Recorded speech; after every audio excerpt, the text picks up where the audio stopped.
in the Super Bowl.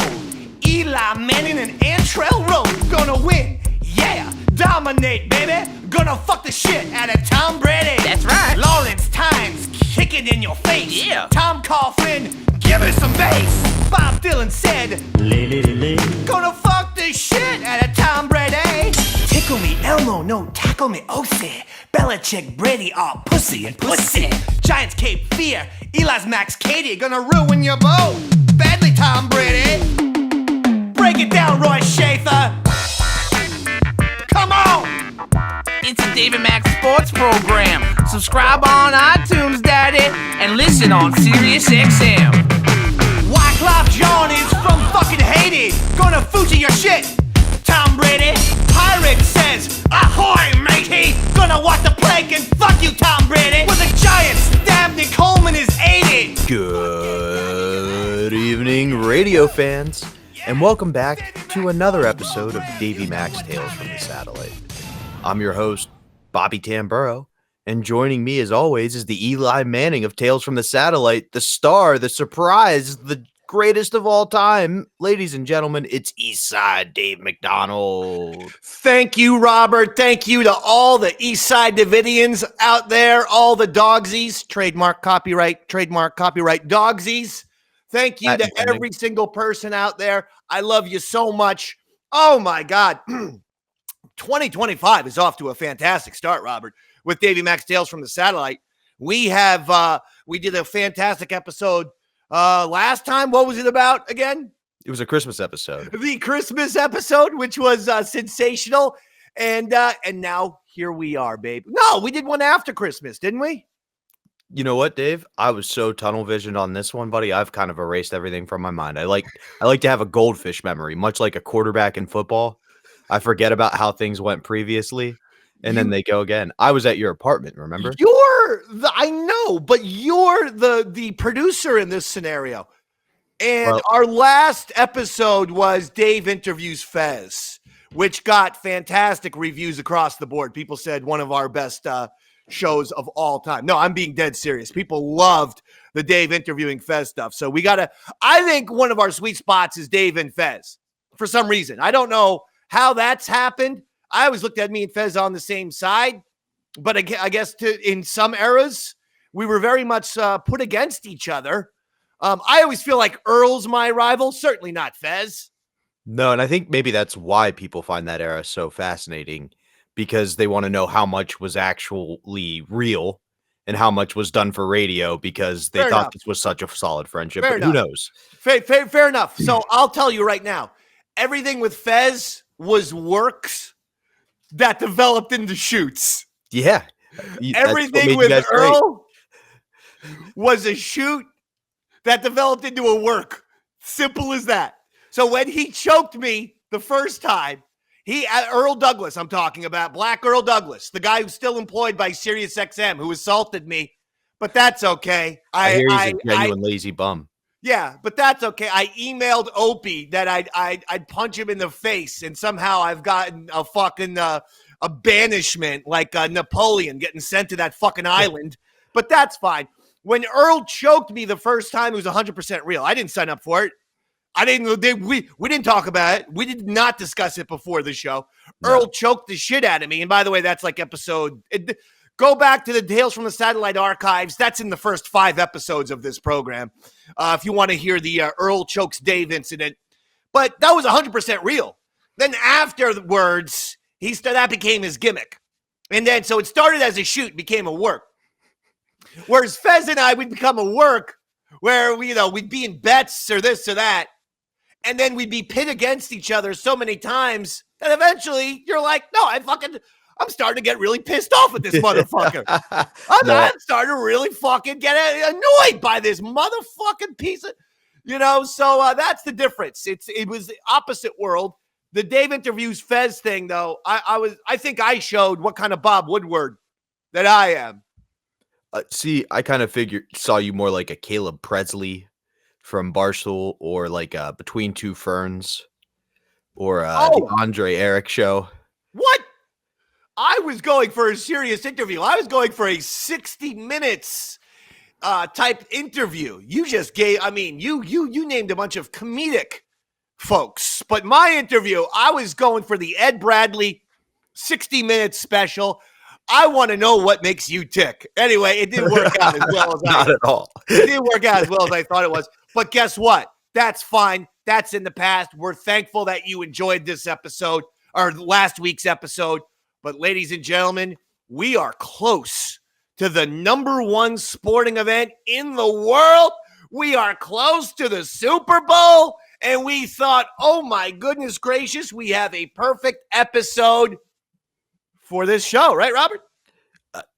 That's what you thought. I actually kind of found it interesting, both that you enjoyed doing this and that you wanted to discuss doing it, because I don't know, it seems like we've talked about it on air a couple of times, you're not a big fan of co-broadcasting with shows. So the fact that this is when you guys did a co-broadcast of the 2008 Super Bowl. Simulcast, thank you. Yeah. That's a much more appropriate term. That's why you're the star. Well, no, it's just the term. It's not an appropriate term. It's just the term. Okay, it's the right term. Yeah, that's what I'm saying. It's just accurate. The dictionary You made up definition. some sort of weird co-broadcast thing, simulcast.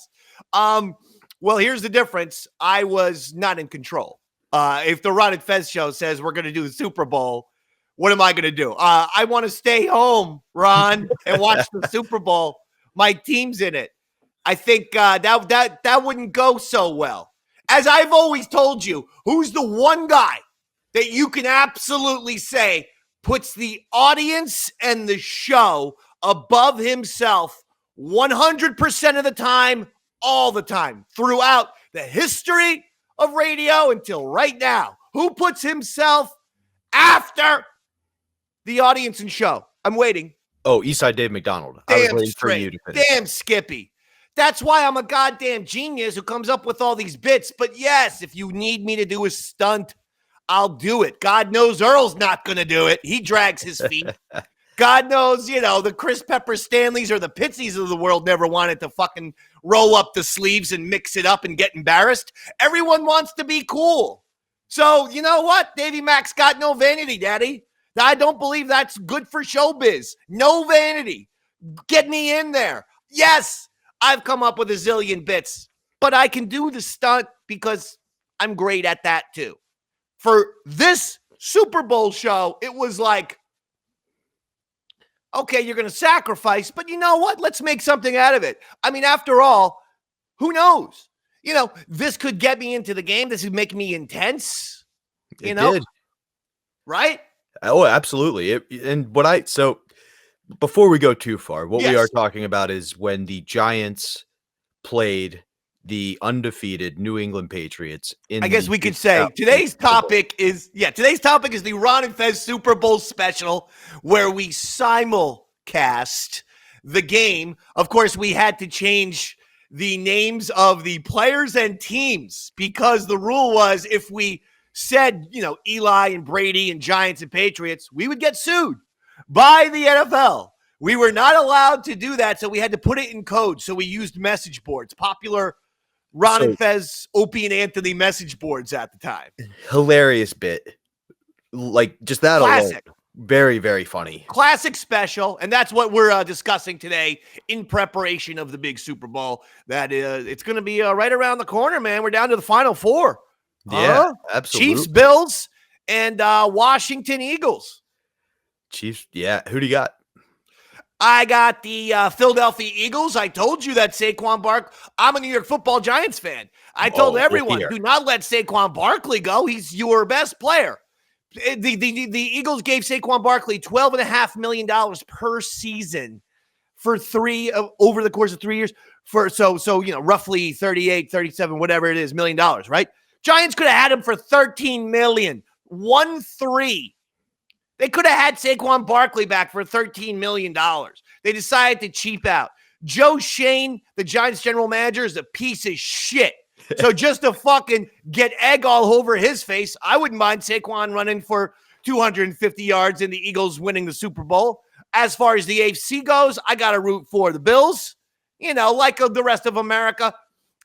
Don't get me wrong. I don't hate the Kansas City Chiefs the way everyone else does. And I'm not one of these crybabies who's going to say that they get all the calls. Folks, you understand sports. Michael Jordan got the calls. Tom Brady himself, we just mentioned, got the calls. Every megastar, Hall of Fame, legendary player gets the calls. Stop it. Stop being silly. So this is a part of sports. But I'd like to see the Bills get that Super Bowl, man. Come on, man. Those poor people have been waiting forever. I think we kind of picked the two teams I was rooting for, too. Yeah, I'm hoping for a Bills-Eagles Super Bowl, and then whoever wins. But I wouldn't be upset. I mean, if the Eagles win, I want Saquon to go off. I don't want this to be like a Jalen Hurts throws for 400 yards type of thing. Then I want the Bills. If they're not going to be giving the ball to Saquon to make him the MVP, then I want the Bills. So that's up to you, Philly. You decide if you want the Dave Man support. If you do, you're rushing the football. And if you don't, you're throwing the football. And just keep in mind, Dave was rooting for Notre Dame. So bear that in mind as we go into the Super Bowl, Eagles fans. Man, it's been brutal. I had the Yankees lose the World Series this year, and Notre Dame in the first college football playoffs where you got to get through the tournament. They get all the way to the championship, and Notre Dame loses. I'm close to giving it all up here, Robert. I'm close. I'm close to packing it all in, just in terms of life in general. Yeah, I'm kind of with you. We could do a nice Tales from the Satellite Suicide Pact. We should do something. We should think of that. We probably shouldn't have said that word on YouTube, but whatever. We'll figure it out. I'd like us to explore that option. But when you watch the Notre Dame game, I brought that up for a reason. Did you watch the traditional broadcast? Or did you watch one of the alternatives? No, I'm not watching that horse shit. I watch the traditional broadcast. The only time I watch any kind of alternative weirdness is the Manning cast. And if I don't have a lot of interest in the Monday Night Football game, I will watch the Manning cast. I enjoy that. And every once in a while, if I'm under large quantities of THC, I will watch the SpongeBob SquarePants game on Nickelodeon because I like all the colors and the exploding end zone and the slime and shit. Well, I definitely think you can see a direct correlation from the Ron and Fez simulcast to Nickelodeon. I mean, literally, it's the same idea. We're just going to take the players. We're going to give them characters people recognize. They ripped us off. SpongeBob, you sons of bitches. Even bigger than that. So my dad and I watched the game together. And he was looking for the Manning cast to see if they were covering the college game. And what did he find instead? The Pat McAfee alternative broadcast. And I got to tell you, Dave, if you ever needed more clear evidence that Pat McAfee is just absolutely ripping you off, I mean, tune into a simulcast. It's literally the exact same thing we're about to listen to. He is an admitted Opie and Anthony and Ron and Fez fan. He's 10 years younger than me. Okay, here is the problem. There is no doubt that he is very familiar with the Dave Man, including the Davey Max Sports program and everything else. And he's just decided, you know what? I made millions of dollars as a shitty punter in the NFL. And I'm going to, buy all the best equipment, be on the, get the best shit. And I'm just going to co-opt Davey Mack's personality. That's what's happened with Pat McAfee. We all know that. I'm the Chuck Berry. He's the Angus Young. Hey, I like Angus Young. I love AC/DC. But only one guy did the fucking, bluesy guitar with the little leg kick first. That was Chuck Berry. Yeah, I'm sorry. You can't, change the timeline of planet Earth. I've been doing a legit, authentic broadcasting performance years before Pat McAfee. When you watch him, you're watching me, but a shitty version of me. A version of me that's not as smart and not as creative, quite frankly. And to be honest, I couldn't agree with you more. The only thing I would say where I think he succeeded is his producers. Solid. AJ Hawk. Oh, yeah. You're right. Experts. You have me. Yeah. The albatross around your neck, as you put it so eloquently on the Ron and Fez episode. I've always stated, look, with the Davey Mack, you're getting a little Velvet Underground. Doesn't mean you're not going to get some of the best rock and roll you've ever heard in your entire life. But we don't fucking have NFL money or Sirius XM money. Someone wants to drop $10,000 in my lap besides paying rent so that I don't get evicted in the next week or a couple of weeks. Besides that, and if that happens, by the way, folks, and there's a possibility, if that happens, I think we might be shutting down. I might be shutting down. From life. Yeah. From broadcasting, okay. I just might go away if I get evicted. I don't want to get too personal, but I will say that the people who own my apartment building are the most evil, soulless, heartless, horrible human beings on the planet Earth who are looking just to get rid of me. So anytime something weird happens, I got to deal with another fucking huge document and all this bullshit. And they are pure evil. That's it. Wow. I didn't realize the 2008 New England Patriots were your apartment managers. If you're rich, now's the time to PayPal me. At my PayPal account, Eastside Dave, I forgot, Didvod at AOL.com. D as in David, I, D as in David, V as in vehicle, O, D as in David at AOL.com. Now's the time to get, if you're rich and you could spare $10,000, why don't you send it over there real quick? Thank you, buddy. Even if you could spare $10, Dave could really use it right now. But that's not what we're here to talk about. No, that's not what we're talking about. What are we talking about? We are talking about as we said, Patriot Giants Super Bowl. And are you ready for some football? A Monday night party. We got the Giants and the Patriots going on tonight. We got the Brady and the Eli, and it feels all right. Are you ready for the football? Oh, yeah. All right.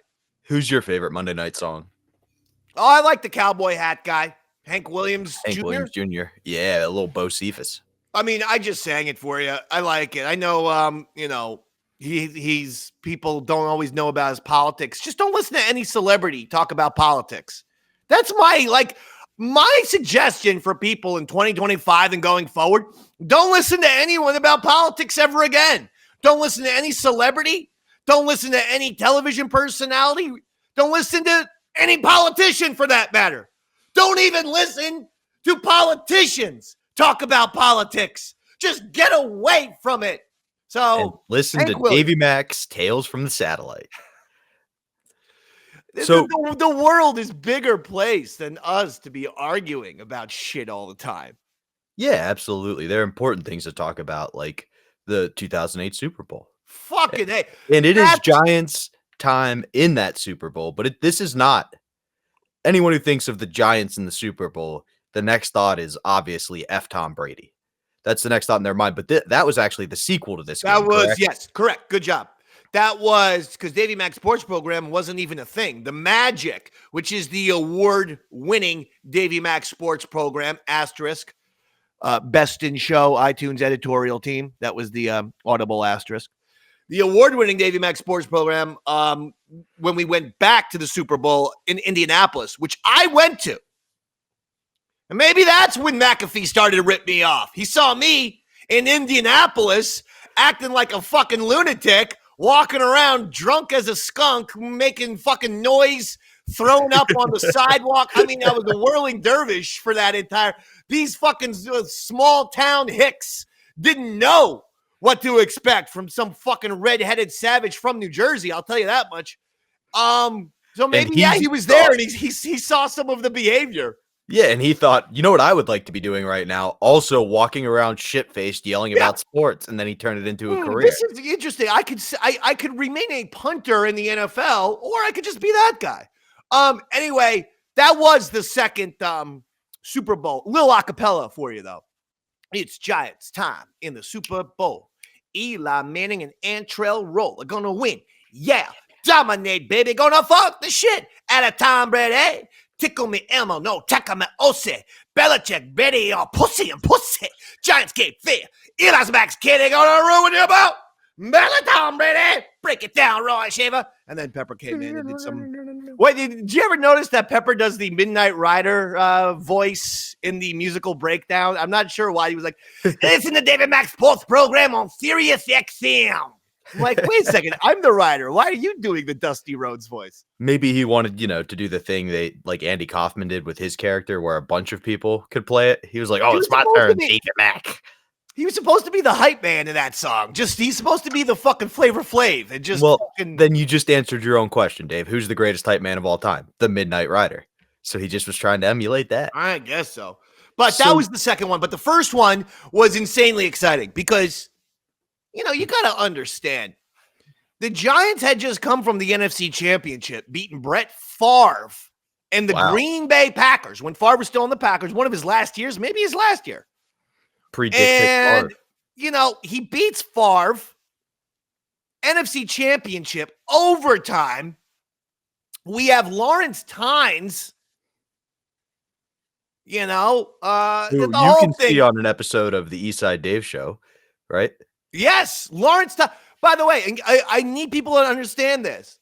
Lawrence Tynes, not me, Lawrence Tynes, the Giants kicker for both Super Bowls, said that before and then after the second Super Bowl, when they won again, they were playing the Davey Max Sports Program Fuck Tom Brady song in the Giants locker room. And all the players were chanting it. They had heard it. They were familiar with it. And Lawrence Tynes says that punter Steve Weatherford has a video of this.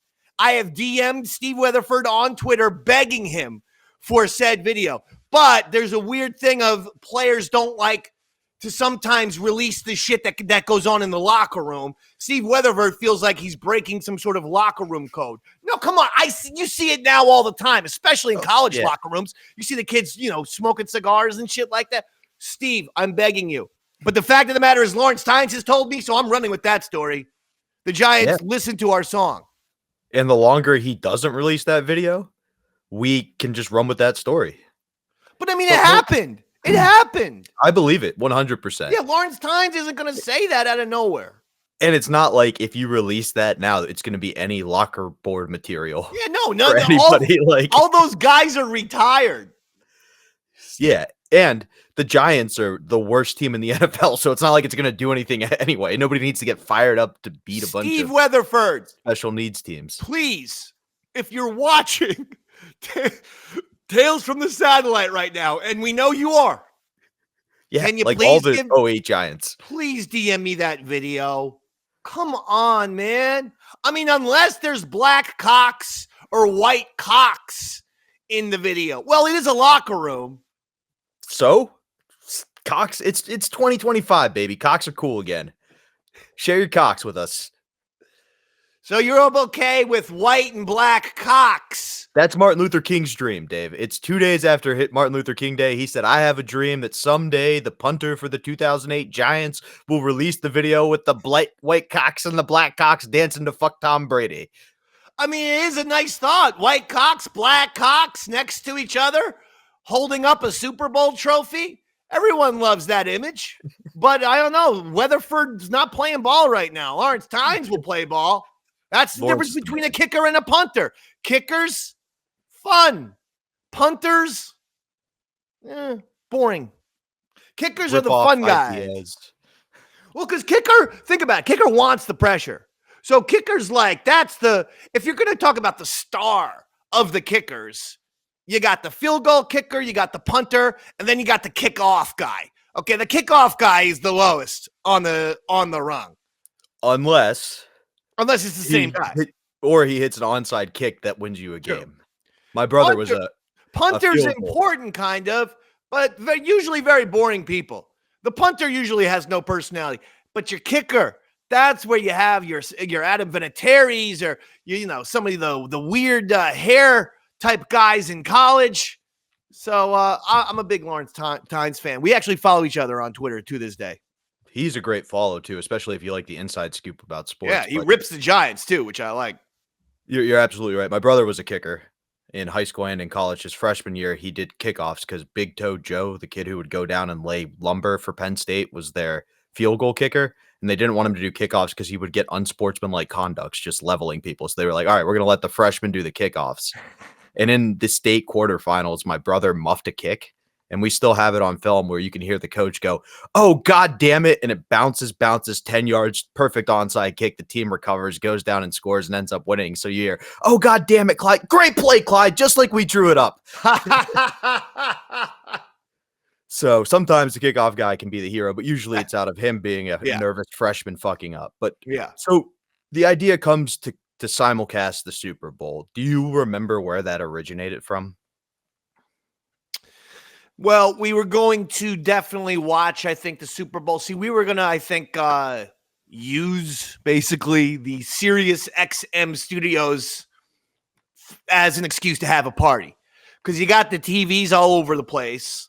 Yeah. And then you put the audio up on the speakers, like we would utilize the radio studio's technological capacity to then have a great, football watching experience.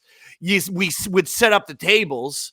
So then you order the food, your pizzas and your subs, and it's got a lot of room. It's better than anyone's apartment. So you can invite people over. And it was like, we didn't even clear. This is the difference, though, between XM and Sirius XM, because I'm pretty sure this was only XM. At the very least, it was, it had to be. Well, because we were definitely at the 57th Street studio. I know that for a fact. Yeah, it's time for the big game today, Fezzy. You got me all turned up there? You are all turned up. You are on the air. I saw you scrambling as I was talking. I was giving you a little more juice, but you were on the air. I swear it. It is time for the biggest game of the year, ladies and gentlemen. This is what the entire message board season comes down to. Unexpectedly, if you would have told me at the beginning of the year that RonFez.net would be playing for the championship, I would have called you a crazy maniac. They're going up against the undefeated Pal Talk team, which, let's face it, has got all the glamour players, all the money, all the glitz, all the hot girlfriends.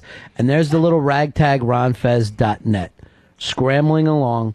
And here at the end of the year, a coach, Tom the Cop, that so many people wanted fired. They said he was a disciplinarian that didn't know what he was doing.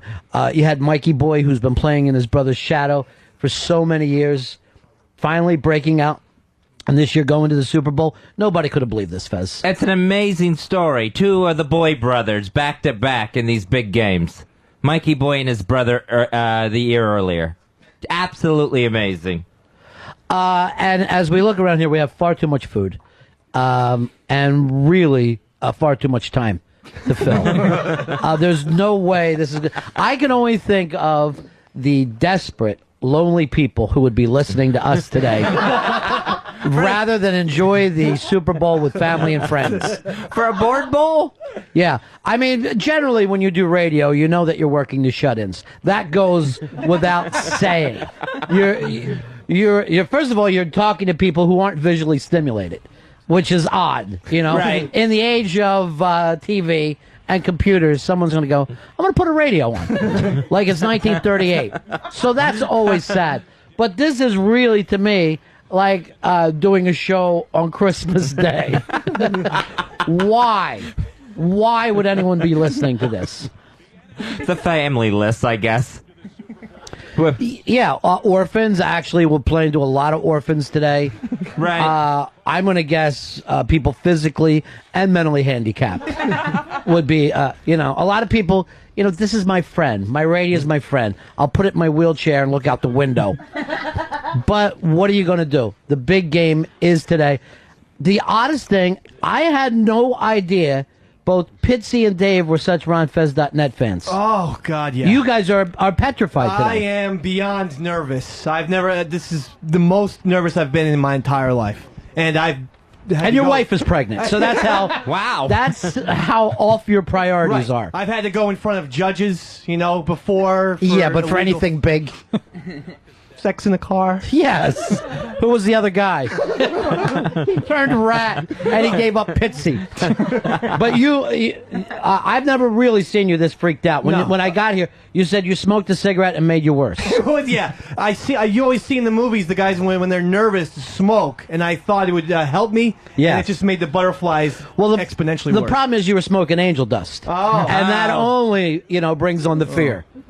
And you were saying who's listening today? My mom's listening. Oh, is she? Yeah, my parents are listening. Is she a big RunFest.net fan too? Huge. Well, this is the thing. First of all, your mom's doing a fantastic job out there campaigning for John McCain. She, That's not her. Huh? That is not my mother. That's not Beanie McCain. No, Beanie. Sure, they both have similar hairdos. I understand where you're going, but Vote for my son. He's fantastic. it's not my mother. Are you sure? Yeah. All right. Why is she so pissed that the bass has left him? Didn't he leave the bass? Maybe. So there's a big deal, big day It's for you. huge. I mean, RunFest.net's been the comeback kids all year long, and we're gonna pull one Big Blue. one last one through. No, you've got the RonFez.net thing. Fez, you've picking against them and going for Pal Talk. I'm taking Pal Talk to go perfect this season, and I've even put my hair on the line against Tommy Z, the Z-Man. Now, this is the thing that, as you see, I'm wearing a scarf today, and I'm wearing Big Blue for my buddies. I appreciate Love that. it, because I know what you guys are going through. It's horrible when your team makes the championship. There's so much nerves, so much what the hell is going to happen. It's a very tough thing to go down for you. But at the same time, I love Fezzi's hair. I'm just, he's got a gorgeous head of hair there. It's beautiful. It's natural blonde. It's really nice. I would hate to lose these gorgeous locks. You know what? It ties the whole room together. It Your really hair does. ties the room together. I know it brightens the room up. Yeah.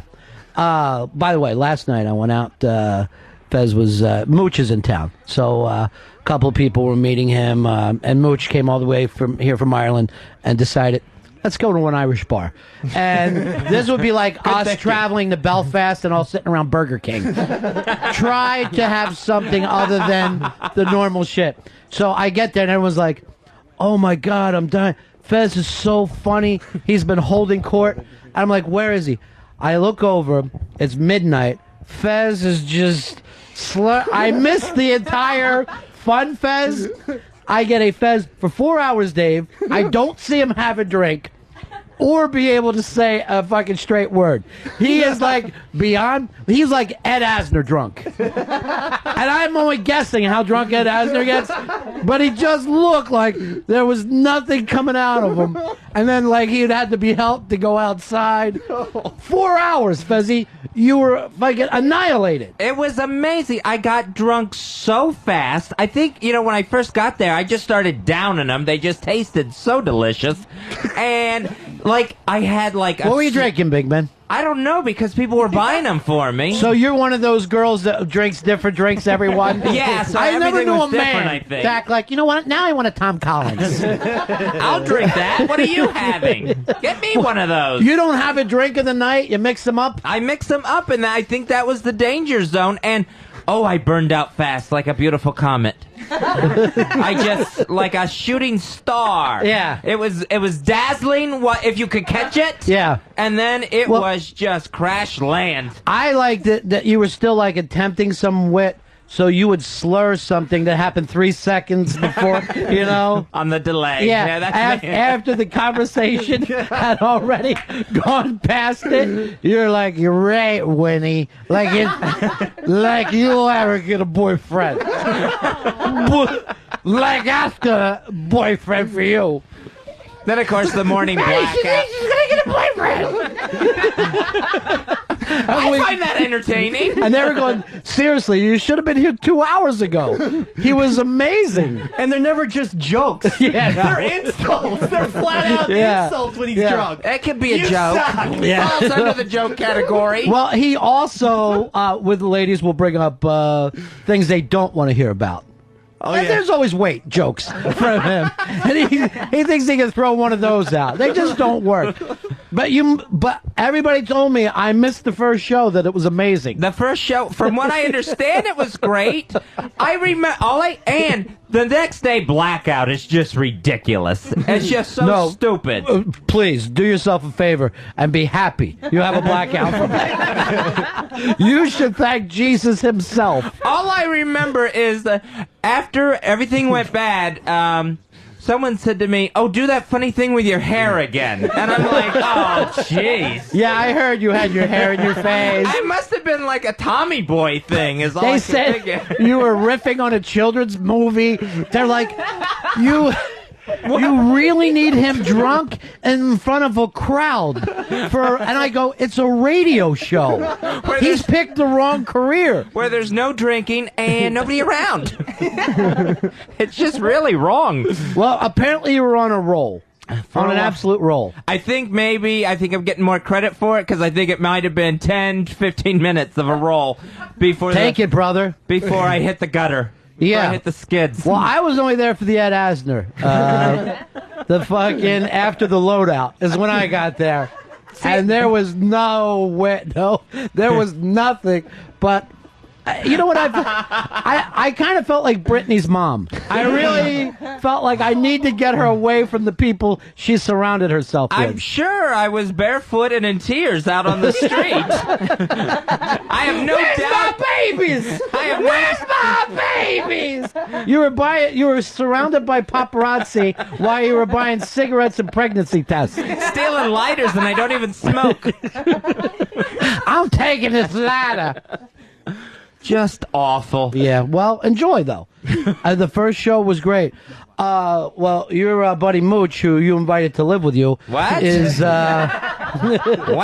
Yeah, I'm gonna bring my stuff in the morning. If that's cool. No. You don't remember that at all? Yeah. No, I remember saying I'll give you my phone numbers. Then I said you can come over to my house. No, you're invited in No, I because got the you spare didn't room. want him living uptown.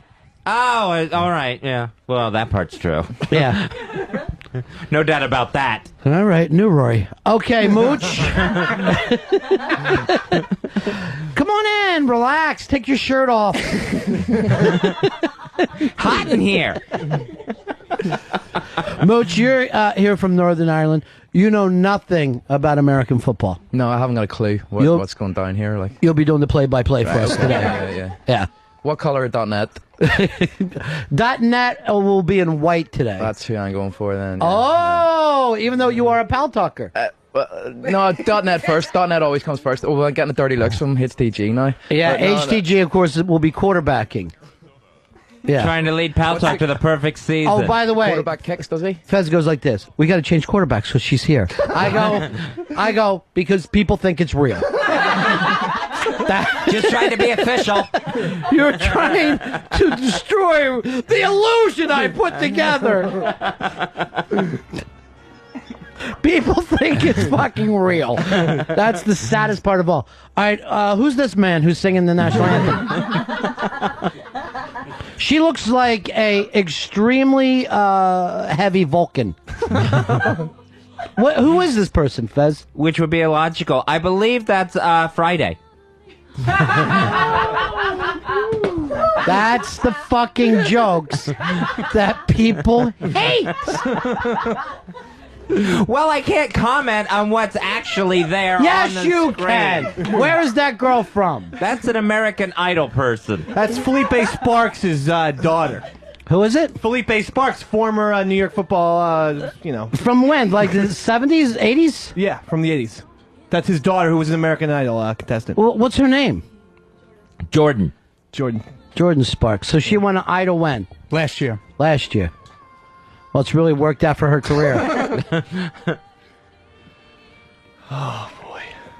Nervous wreck, are you, Dave? Yeah. About ready to start. You really love .net. Yeah, this .net Pal Talk game is bigger than I thought. If they can get an American Idol to come in and sing. Now, is the roof closed or open today? They were talking there was a possibility of rain, and they may have to close the roof. I can't see. But I can't tell if it's opened or closed. Yeah. Started the day open. Oh, by the way, to really enjoy this game, you've got to use the TiVo to slow it down. What would we say, about 15 seconds? 15 seconds did it, yeah. Yeah. Now, and we're not really allowed to comment on too much on the RonFez.net game versus Pal Talk. No, you won't hear much of that. If any. Well, you're Why are they listening? why am I here? Everyone just tunes off. Well, I guess we're not going to get the info here. You know, it was the most bizarre thing coming over here today. I've never in New York City saw so many people walking down the street with covered dishes, and it was like a small town where the car dealer died, and everybody was coming over to his house to give chili to his wife and kids. Just keep it, it's there. Keep it in the crock pot. It's the weirdest thing. New Owen Wilson movie, I understand, is coming out, huh? That's what I hear. I'm not allowed but to I say can't that. I'm not allowed to say Owen Wilson movie. No. Yeah, it looks awful. This is probably why he tried to kill himself. Drill bit Taylor. I don't think I'd be able to live through that either. Somebody's wanting a franchise. Yeah. From the makers of Mr. Woodcock. What does that mean? Terrible names. People can't come up with original names. Whatever happened to The Godfather or cool-sounding names? Oh, that came out in 71. That's what happened to it. Norbit, Mr. Woodcock, Drillbit Taylor. Great. You're so fucking nervous about the game. I can't take it.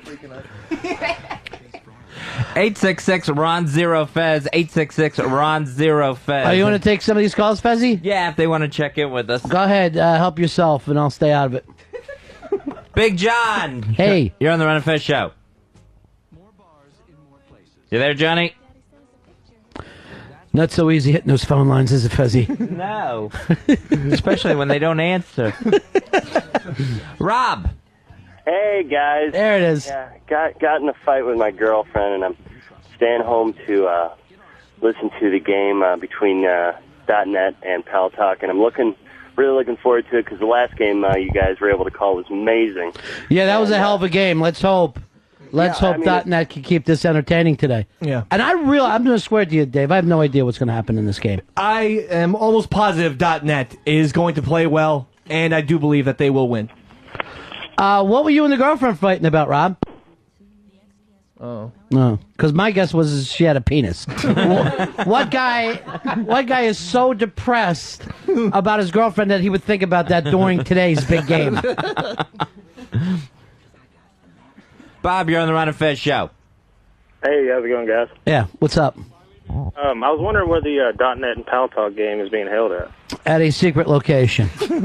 I was thinking that. Because it is illegal. Yeah. It's like saying, where's the dog fighting going to be? We just cannot say. Thanks, guys. All right. Thanks a lot, brother. Let's go over to Kevin, Fez. Kevin, you're on the Ron and Fez show. Yeah, I'm just calling to say on behalf of all the truckers that had to work today, we really appreciate you guys having this because we can't watch the real game, so thanks a lot. So they actually have you hauling stuff today during the big game? Yes. Do you ever get tired of driving? Do you ever just feel like no matter what I take to people, there's just more? You know, It's gotta be awful. Isn't it the worst? And fucking run over somebody. Yeah. I mean, I would just think, didn't I just take some shit for you yesterday? Now you want more shit to be taken? Use this sparingly. Yeah. I would finally say, let's FedEx some stuff. Why am I out there constantly? Fez, when we're done talking, that's when we hang up. Ron and Fez hanging out with you today. It's the big, this is great news. Walter Payton's alive. I had no idea. Walter Payton is back, ladies and gentlemen, which is fantastic. Who is that out there, Fez? That I am not sure who that is. Is this the new Walter Payton Award? Yeah, it must be. And that's going to his own wife? Yeah, that must be Mrs. Payton, but I don't think we're supposed to say that. Miami Dolphin dude, linebacker. Yeah, we had a hell of a year. Fucking 1 in 15. This is the 1 in 15 award. Well, that award's for like charities, so he must have given a lot. Well, that's then the why Dolphins. would it be on during a football game? All right, they're coming out and they forgot to wear helmets. This is going to be ugly. Look at this. This is like the shark. Oh, good news, Bill Walsh alive. Fantastic news, Fezzy. We thought we lost him. Bill Walsh is alive. And at the board bowl for some reason. Who's that woman? Oh, that's Elizabeth Walsh. Nice to see you. Sorry about your dad.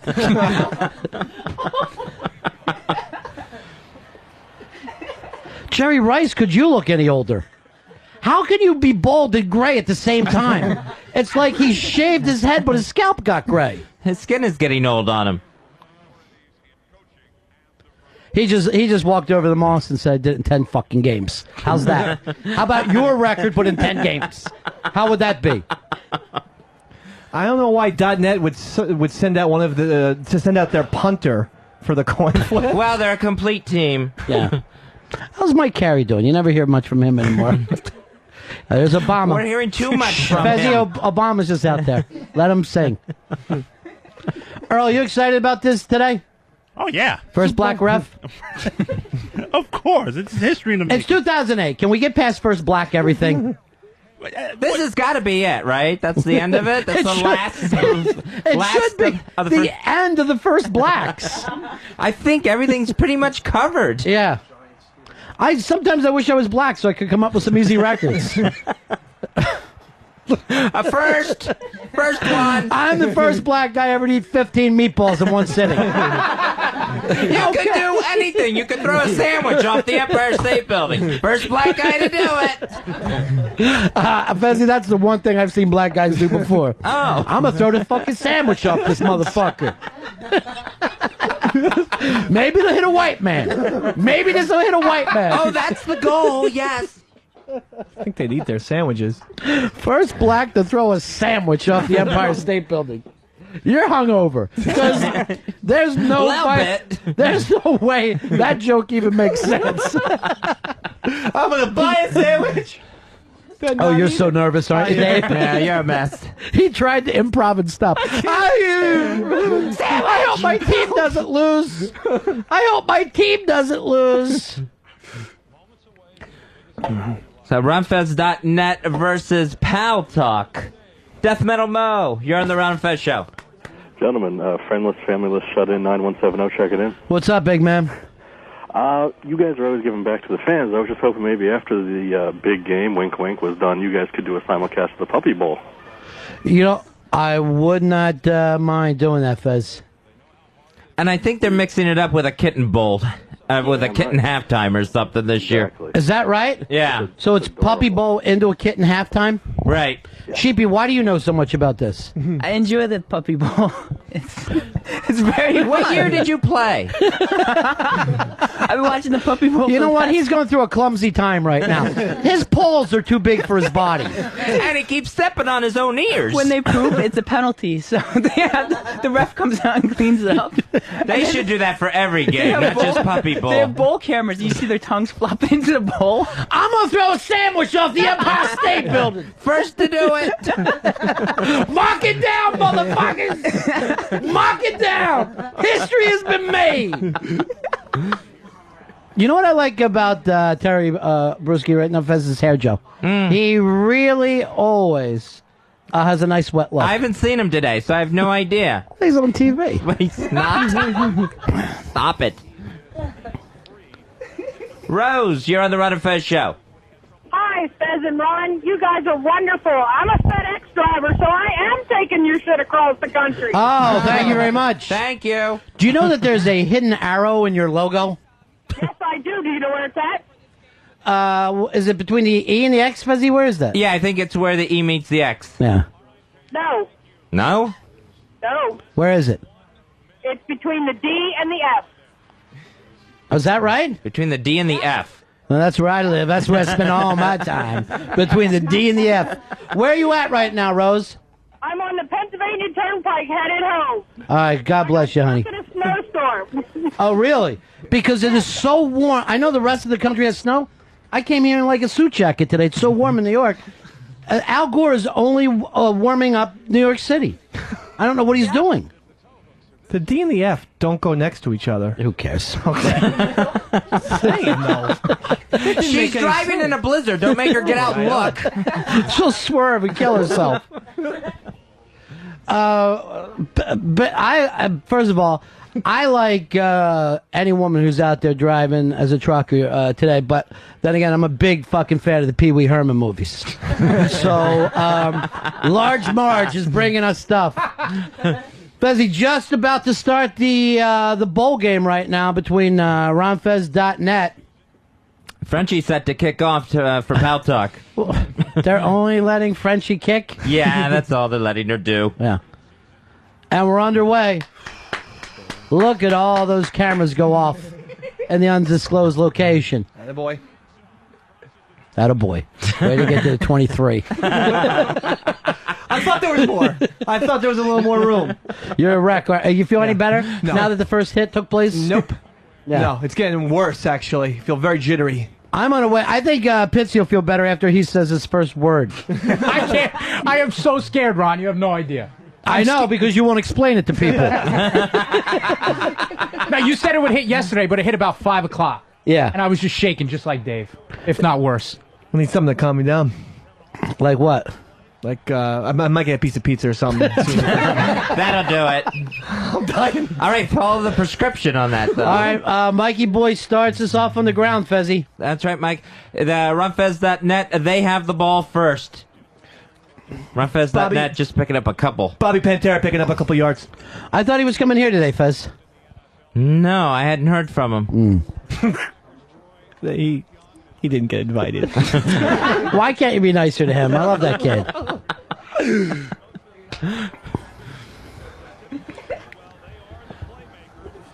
Runfez.net versus Pal Talk. This is it. Can Pal Talk have the perfect season? Or is it going to be the perfect storm?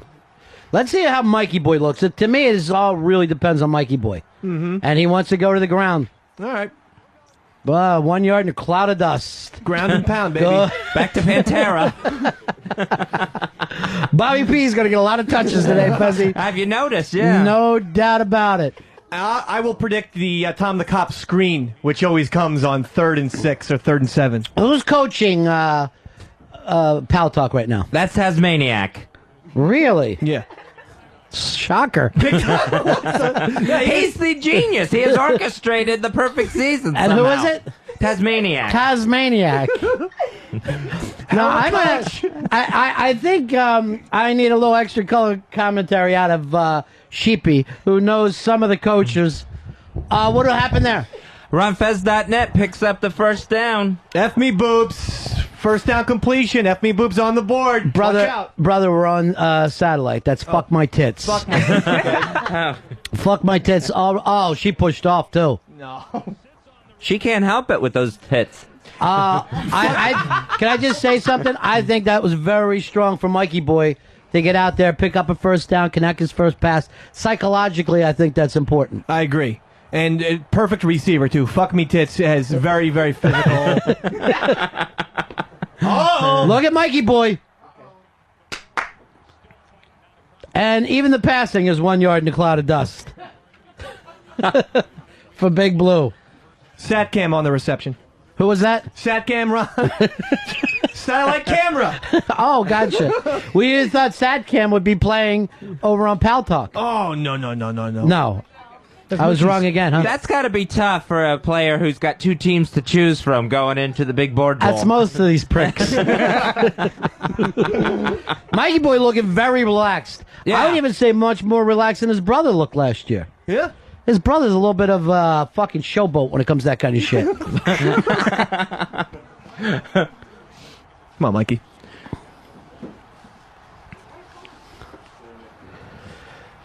Hey, you know what, boys? The ground game doesn't work. Mikey Boy's going to win this. Listen, you gotta start off with the run to loosen it up. And Yeah, in 1962, brother. This is 2008. It's always Mikey Boy to Pantera for a yard. And then then Runfez.net ends up in a 3rd and long situation. But let's see how Mikey Boy's looking. Right now, he's perfect. You know, he's 2-0. Could break Sims's record. That's right. Well, he's 2 for 2. Sims went 22 for 25. In Super Thanks, Bowl, Rayman. in Super Bowl 21. What board was he on? He was on .net. He was one of the part of the .net Legends team. Oh, okay. I don't know. Every time I see him, I'm bored. Shotgun. Here you go. Beautiful. Picked up the first. Fallon with a Mikey nice Boy catch. looks fucking cool as ice out there today. Mikey Boy to Fallon picks up the first down. If I was living anywhere in the new Pal Talk region, I'd be a little nervous right now. Seeing Mikey Boy look like this. Well, that's the weakest part of Pal Talk, is their defense, Ron. Thank you. You know, Ron. Thank you, Pitsy. That Fallon is an up and comer young. Who's guy. hurt? Who's down? Let's see. Can't tell. Somebody got carpal tunnel syndrome on their keyboard. 866 Ron Zero Fez. 866 Ron Zero Fez. Danny, you're on Ron and Fez. You're on the Ron and Fez show. Go ahead, buddy. Hi, I just want to say, runfez.net, go all the way. Oh, thank you, Danny. Go all the way there. We're very happy for you. Now, Danny, are you a ronfez.net member or? Yeah, I am. Yeah, Yeah, post a little bit here and there. great. Well, next time, write up a post and then read it to us. I will. Bye, everyone. Thanks, Danny. Bye-bye, honey. Bye. Earl, when do we need to break, too? You'll have to keep us updated on this as we go along. So I hate missing all the spots. Yeah, we got to break a couple of times an hour. Twice Right. an hour. Right. So how am I going to know that while I'm watching whatever? What's this thing that they're promoting here? That looks like some sort of old gasoline pump. It's a Godfather parody, you Okay. idiot. Yeah. That fucking movie you missed so much. I actually had to TiVo all this so I could go back and watch later. A Godfather parody from Audi.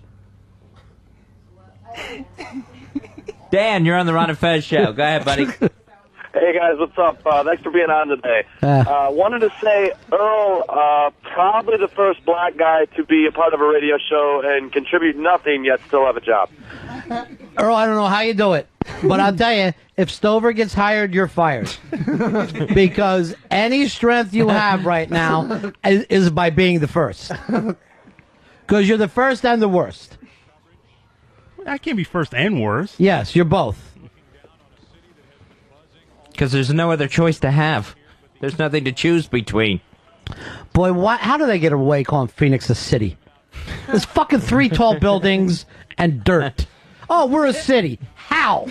How are you? And I believe those buildings are made of adobe. Dirty place. All right, look at this. Crossing the 50. RonFez.net. And where were they doing? Back to the turf. And it's starting to work, David. That's right, Bobby. Starting to work. You just keep pounding. See, what you guys fail to realize is you keep pounding Bobby Pantera and that line. That Sexually? Football-wise. That Pal Talk defensive line will tire because they're older. So you keep pounding it. You sound more like Tom the Cop every day. I like me a running game. We got all kinds of food here. I'd love to go grab some, but I got to wait till you guys start talking. Let's go. Let's go, Fezzy. I really need I'd you. like to be Aikman. All right, Oh, there we go. Back to the dirt. At least it's going to be 3rd and short now. Just Jeff, he's part of the lightning tandem of the thunder and lightning that Bobby P and Just Jeff provide to the RonFez.net. No, Just Jeff was drinking late into the evening last night, too. He's an alcoholic, Ron. And there's a picture in the bottom corner there of Black Girl. I don't know what is that to. How did that get on there? I don't know. All right, 3rd and short here. Let me guess. Going back to the dirt, Dave? I would assume so. Why not? Keep like that. Keep the fucking watching Notre Dame in 1938. RonFez.net trying to run out the clock. Oh. I thought it was bad luck when the brothers showed up. It was, and I'm very upset that Peyton boy is in the house. Yeah, Picked up another first. And Mr. B, not only are we picking up first downs, we're running a lot of time off the clock. That works in our favor. Look at the Giants-Bills Super Bowl, which has nothing to do with this game, but just look at that for evidence. The only references you have is your local team. I can't. This is the fourth game he's ever watched.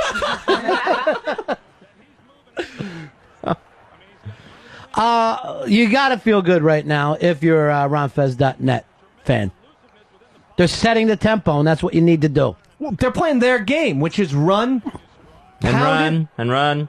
give some, and then let Here Eli goes keep Mikey going. boy. See, this is all we need. Oh no! That's nothing. That's nothing. Relax. Yeah. This is why, by the way, you would never really be in the booth. You can't yell out, "Oh no," and run away from the mic. Oh no, shit! Come back. I think he's headed towards the field. He started running like when a black guy sees a card trick. I don't know what it is about black guys. They see a card trick, they think the devil's in the room. They always get scared and run out of the room. 866 Ron Zero Fez. It's 866 Ron Zero Fez. Back to the dirt. It's all right. Pantera picking up a couple for RonFez.net. Pantera is a fucking workhorse out here today. Pantera's going to get around 45 carries today. I think he's had that many already. Mikey Boy's got to go back to the air here. Yeah. And we're about halfway through the fucking first quarter. Right. And, you know, if Kathleen from the Bronx doesn't volleyball that pass from Mikey Boy, he'd be perfect right now. So he looks fantastic. So you're blaming everything on Kathleen from the Bronx. So far, I have to, Mr. B. What a fucking ham and egger she turned out to be today. Absolutely. It was her big day. She's subbing for the injured Bri, who went out in the 12th week of the season. Oh, that's right. Another first down. Mikey Boy's looking sharp, man. He is looking sharp. He is on point. And here's the thing that I love about him. He's too stupid to know that this is the big game. You see him mouth breathing. Yeah. He's totally relaxed.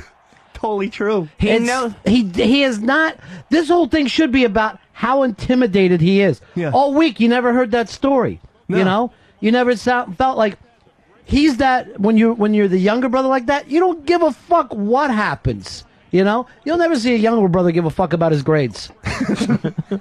He knows he's in Arizona, but I think he thinks he's playing the Cardinals. Shotgun, which I would hope would be his nickname, but he's not doing it. Plenty of protection there. Oh. Where are you running, Dave? You're on the air. You can't leave. You have to share opinions with people. There's been a formula here. Yeah. Pound it, baby. Ground and pound. The first couple of yards, then pick up that third and short on a pass play. You don't throw it into double fucking... No, not on 1st and 10. You don't go from a shotgun and go for this type of shit. I blame that on Tom the Cop, not Mikey Boy. Tom the Cop playing out of... who's coaching the Patriots again? Tasmaniac. What's he like, Sheepy? What's Tasmaniac He's all coaching about? Pal Talk. Pal Talk. He's a really nice guy. He's been missing for the past few months. Jeez, I wonder how he got that position then. Game planning. That he hasn't been around. Boy, you don't want to come out of this with 3, Dave. No, you don't. Not when you got a drive like this going. And I thought And took over half the quarter off the clock. I thought Just Jeff could have turned the corner there, and he stopped and tried to find a hole. I don't know what he was looking at. RonFez.net taking on Pal Talk in probably the biggest game of RonFez.net's history. Of course, if you're a Pal Talk fan right now, you got to be like, where's HTG? I'd like to get my offense out on the field. That's got to be driving you nuts. That's why .net's got a great plan here. Keep They're HTG coming up off the almost field. 9 minutes this drive is. Everyone's going to get 1 quarter to score. Ridiculous. 1 drive per quarter. Come on, Mike. Plenty of protection. All right. Yeah. Well, this is what happens when you throw 4-yard passes. Yeah. Thank you. There he is. Yeah. Thank you, Pitsy. All right, let's get Shell Bink out there. Get us Shell Bink. Anything can happen with Shell Bink. Yeah, this is no guarantee for Shell Bink. No. I don't think she's got a knee. There's just a wobbly leg there. Could go anywhere. Now, this would actually be... Look at the mouth breathing Pal Talk fucking defense right now. Yeah, that was Lucci, who just cannot... Just taken in the air. 39 years of age. All right. Let's see what Shell Bink could do. Shell Bink starts it off. All right, Shell. RF.net on the board. And if you're playing along at home, you're up by 15. It's the Ron and Fez show. It's the Ron and Fez Show on XM 202. And the part of the reason why you had to come up with the covert names, players, and everything was because Sirius had won the broadcasting rights to the Super Bowl. So when you say we, you mean the show staff, obviously. So you've got Ron, you've got Fez. Ron's an Eagles fan. Fez is a Bucks fan, right? You've got Earl, who's a Jets fan. Jets fan. We've got you, diehard Giants fan. Yep. Pitsy at the time, diehard Giants fan. Giants. They do a Pitsy, and I disagree on baseball. He's Mets. I'm Yankees. I do it the right way. If you're a Yankees fan, you should be a Giants fan. If you're a Mets fan, you should be a Jets fan. I hate hybrids. Earl's a hybrid, just the opposite way, where he likes the Yankees and then likes the Jets for some strange reason. You shouldn't be doing that. Don't be doing these fucking weird hybrid bullshits. Okay. No. Yankees, Giants, Jets, Mets. But regardless, Pitsy was there. So, I remember Pitsy actually maybe being a little bit like, oh, are you kidding me? We got to work. We got to work on Super Bowl Sunday. So we love Pitsy. I know.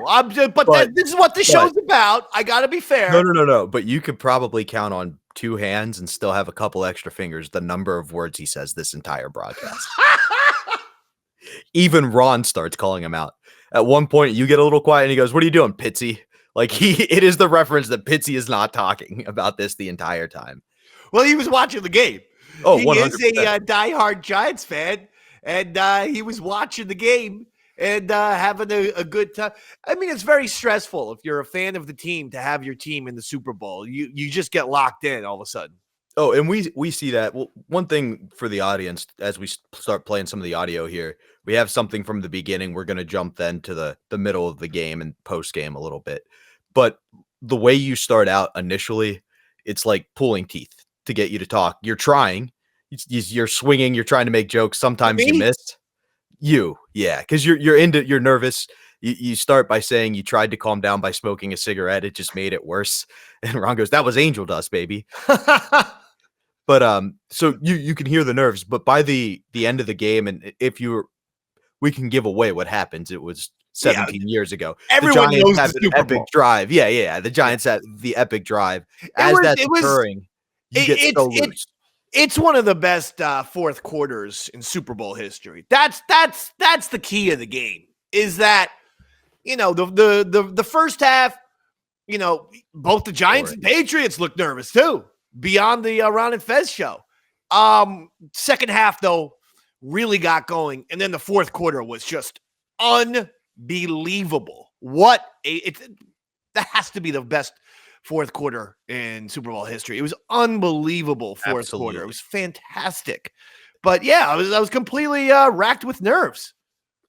But as that fourth quarter is happening, where it is, like you said, arguably the best fourth quarter of football you've ever watched, you get so loose and are such a solid broadcaster on air.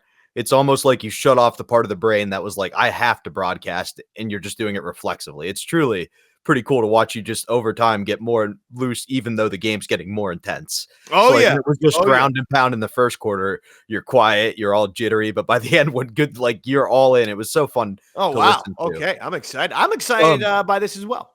Pepper was there, I believe, as an intern at this point. Yeah, I think so. Had to be. Who is his team? Chris Pepper Stanley doesn't really, at that time, he didn't really have a team. I think he's become a Giants fan. Okay. The reason I ask is, as you're dividing up the responsibilities, because you were there for the Super Bowl party, but you are broadcasting, how does it kind of get divvied up? So by listening, you can kind of hear Fez's job is to make sure nobody says Giants, Patriots, Tom Brady, any of the things like, oh, nope, we're not watching that. We're watching something different. Ron's obviously the main broadcaster. If you're going to do it from a sports perspective, you're kind of like the color guy. You know what I mean? Usually interns and stuff on something like this, they're getting the food. I mean, just being honest. Yeah. They're getting the outside area where, we had a huge area that we could set up, just huge, that we could set up tables. So like I said, they were probably setting those tables up, making sure all the food was there, either going out and getting it and just organizing the party aspect of it. As it was going to be a party, too. Oh, and you can hear that. And that's part of why I think so many people enjoyed this episode is it felt like you were at a Super Bowl party. Ron kind of opens the show by going, who would be listening to this? But it's like anybody who couldn't go to a Super Bowl party got to feel like they were there. You know what I mean? You get some elements of the game, but it's also about what else is going on at the party. There's, as Ron says, there's too much food to go. So the interns are kind of managing that. I'm sure you did some sideline reporting with people who were both playing in the game and attending the Super Bowl party. So I'm sure they were handing the mics and things like that. I'm guessing Earl's on the board. He's a Jets fan. Earl's on the board, always on the board, 100%. He doesn't leave that chair, baby. Earl Douglas, born in that chair, born in that board-op chair, baby.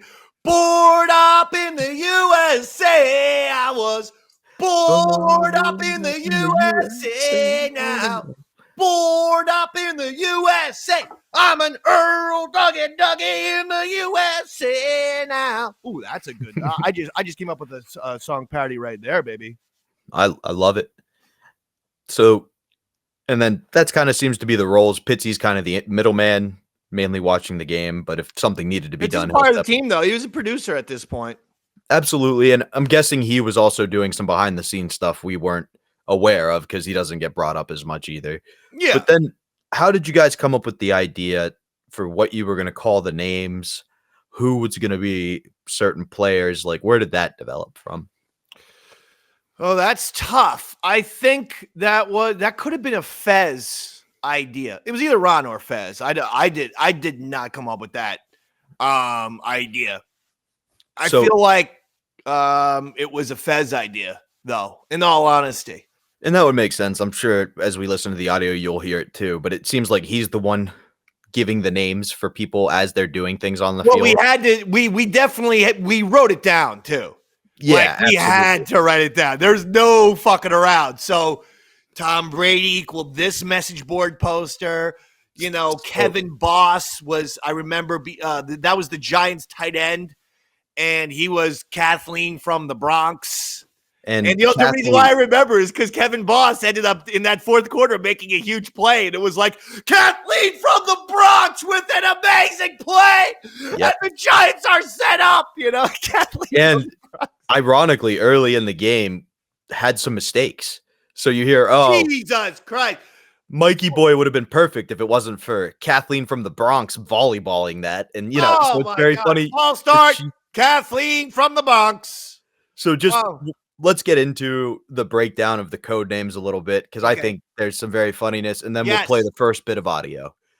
So, for starters, the two teams, we had the Patriots playing the Giants, right?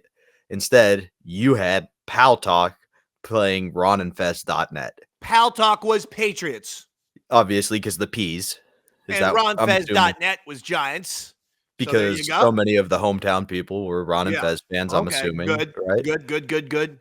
Then we had a quarterback battle. So for the Giants, his older brother was in the Super Bowl last year. In the Super Bowl this year, you had Mikey Boy as Eli Manning. Mikey Boy on RonFez.net is Eli? Eli Manning. Good. That's a good choice right there. Mikey Boy, very, very popular with the rest of RonFez.net, with pretty much everyone. No one has a bad word to say about Mikey Boy. You won't find one Giants fan with a bad word to say about Eli Manning and Mikey Boy, for that matter. And both have the ability to rise to the occasion, but you don't necessarily expect it. It's, you know, two solid people. On the other side. What's that? On the other side, playing Tom Brady, we have HTG. Happy Typing Girl. Typing Girl. Okay, well, listen, that you could look at that as, you know, one of the great ones, one of the GOATs, one of the people who's out there year in and year out. Consistency and quality is the key to life. You have to be consistently quality-ish. Absolutely. In order to succeed. Absolutely. I made up a word. Quality-ish ain't a word.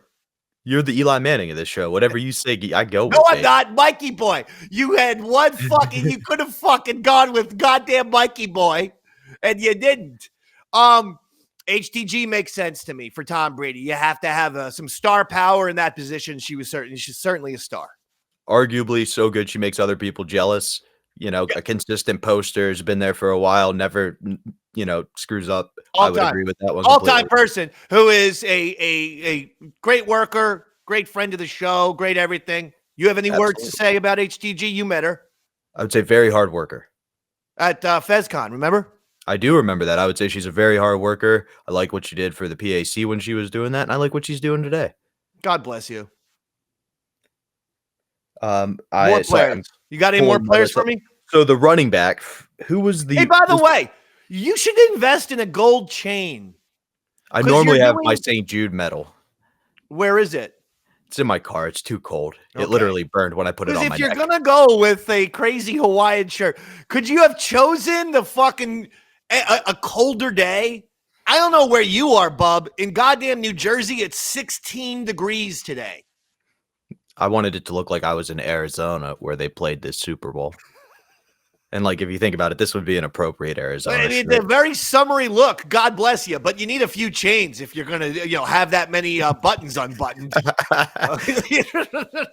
Now you're just making me self-conscious. I'll tell you though, if you got like the De Niro glasses for Casino, you would have like a Jimmy the Greek. Oh, look at this! You got like a Jimmy the Greek look now. Start talking about like black people on Martin Luther King Day and how they're the thing about Tiki Barber that made him so much better. Poor Jimmy the Greek. He'll never live that down. I mean, see what they did was they got the big best black. Okay, well, you know what? I'm not gonna get kicked off of YouTube. Yeah. What are you doing? If you want to see Jimmy the Greek's comments on why black people are great athletes, and he literally said them on Martin Luther King Day. Yeah. Go look that up on YouTube. And as I pointed out, we're 2 days post that, so let's not we're right make here. history cyclical. It never fails to make me howl with laughter. So I guess that's inappropriate, but I may need a little help with this just because I can't find footage of the game. Like I was going to try to sync it up for the audience, but it's not out there. That's so who was the running back for the Giants? Was that Tiki? No. God, no. Fuck Tiki Barber. Fuck Tiki Barber. And you know why I says this, Robert? Because Tiki Barber loses the year before in the playoffs. The Giants lose to the Eagles. Their biggest and best rival. And they get eliminated by the Eagles in the playoffs. And who is walking off the field with a smile from ear to ear because he's played his last game? Tiki Barber. You'd think that after losing in the playoffs, you wouldn't be all, huge fucking, toothy McGrin a lot. But instead, he's laughing. He then decides to go to NBC. He gets a job on NBC, and he says the Giants will never win a Super Bowl with Eli Manning because he said Eli Manning trying to lead a team is laughable. This is what he said the fucking year before. Not even in the offseason before the season. So we're talking like 6 months before this Super Bowl. Tiki said the Giants would never win. Fuck Tiki Barber. Your Giants running backs were Brandon Jacobs with the power and Ahmad Bradshaw with the lightning. Power and thunder and lightning. Jacobs, thunder, Bradshaw, lightning. Who would have been their main running back in that game? Probably Jacobs, 6'4", big boy, 260. A lot of ground and pound. Big boy with a lot of size, lot of strength.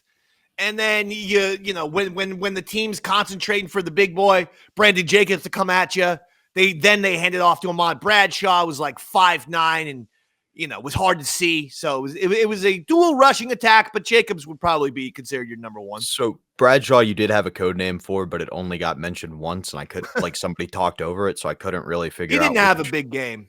But Jones, is that who you said was the other one? Jacobs, I'm sorry, was one of our good friends, Bobby Pantera. There you go. Bobby Hutch. Bobby Pantera, the great Bobby Hutch, as Brandon Jacobs. Okay, I could see that. Consistent, somebody you can always lean on. You're going to kind of ride him. Someone you could give the rock to. Yeah, You know, absolutely. just give him the rock. And hey, he might get you 25 yards. He might only get you 3 yards. But what he's going to do is he's going to punish that defensive line and ultimately wear him down so that in the second half and then specifically in the fourth quarter, you're going to be able to do whatever you want because they're going to be tired. They're going to be exhausted due to Brandon Jacobs' physicality, just like Bobby Hutch. Which is ironically exactly what you predicted after the 9-minute opening drive where they just ground and pounded with Pantera the whole way. It did lead to one of Fez's funnier lines because you kept yelling, "We got to pound Pantera," and Fez goes, "Sexually?" And just the light humor from him. He's on fire, just sniping this whole time, which made it good. Just a couple of other people we had. You mentioned Kathleen from the Bronx. She was the tight end. Great person. Kathleen from the Bronx, who's been living in Philadelphia for at least 20 years. I don't know when she becomes Kathleen from Philly. Whenever she loses that fucking thick ass accent. The John Travolta thing? Yeah. You don't see people with that kind of accent anymore. It's literally from the 70s. It's amazing. Like it is. It's whether it's a, Saturday Night Fever or Serpico or Dog Day Afternoon. It's like 1975 New York accent.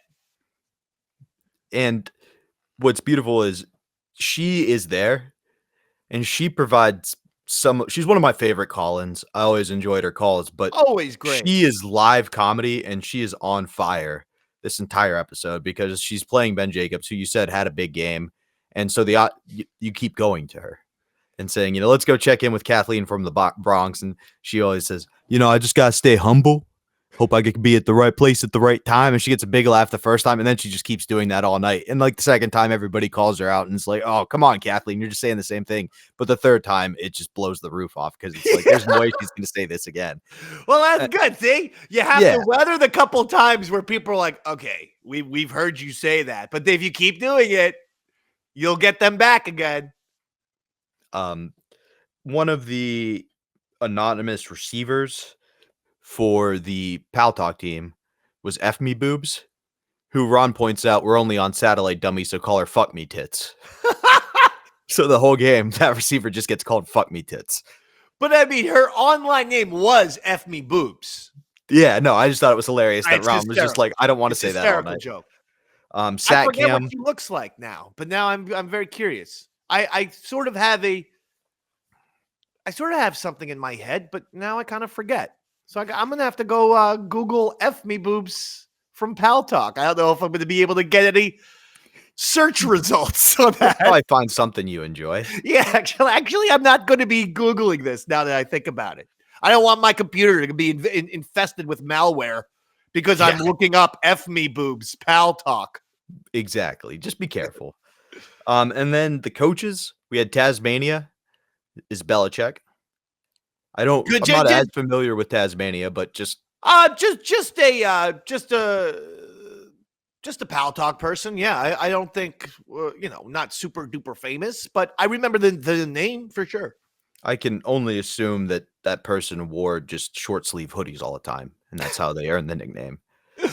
And then perhaps my favorite switch was, do you remember what Tom Coughlin's nickname was by any chance?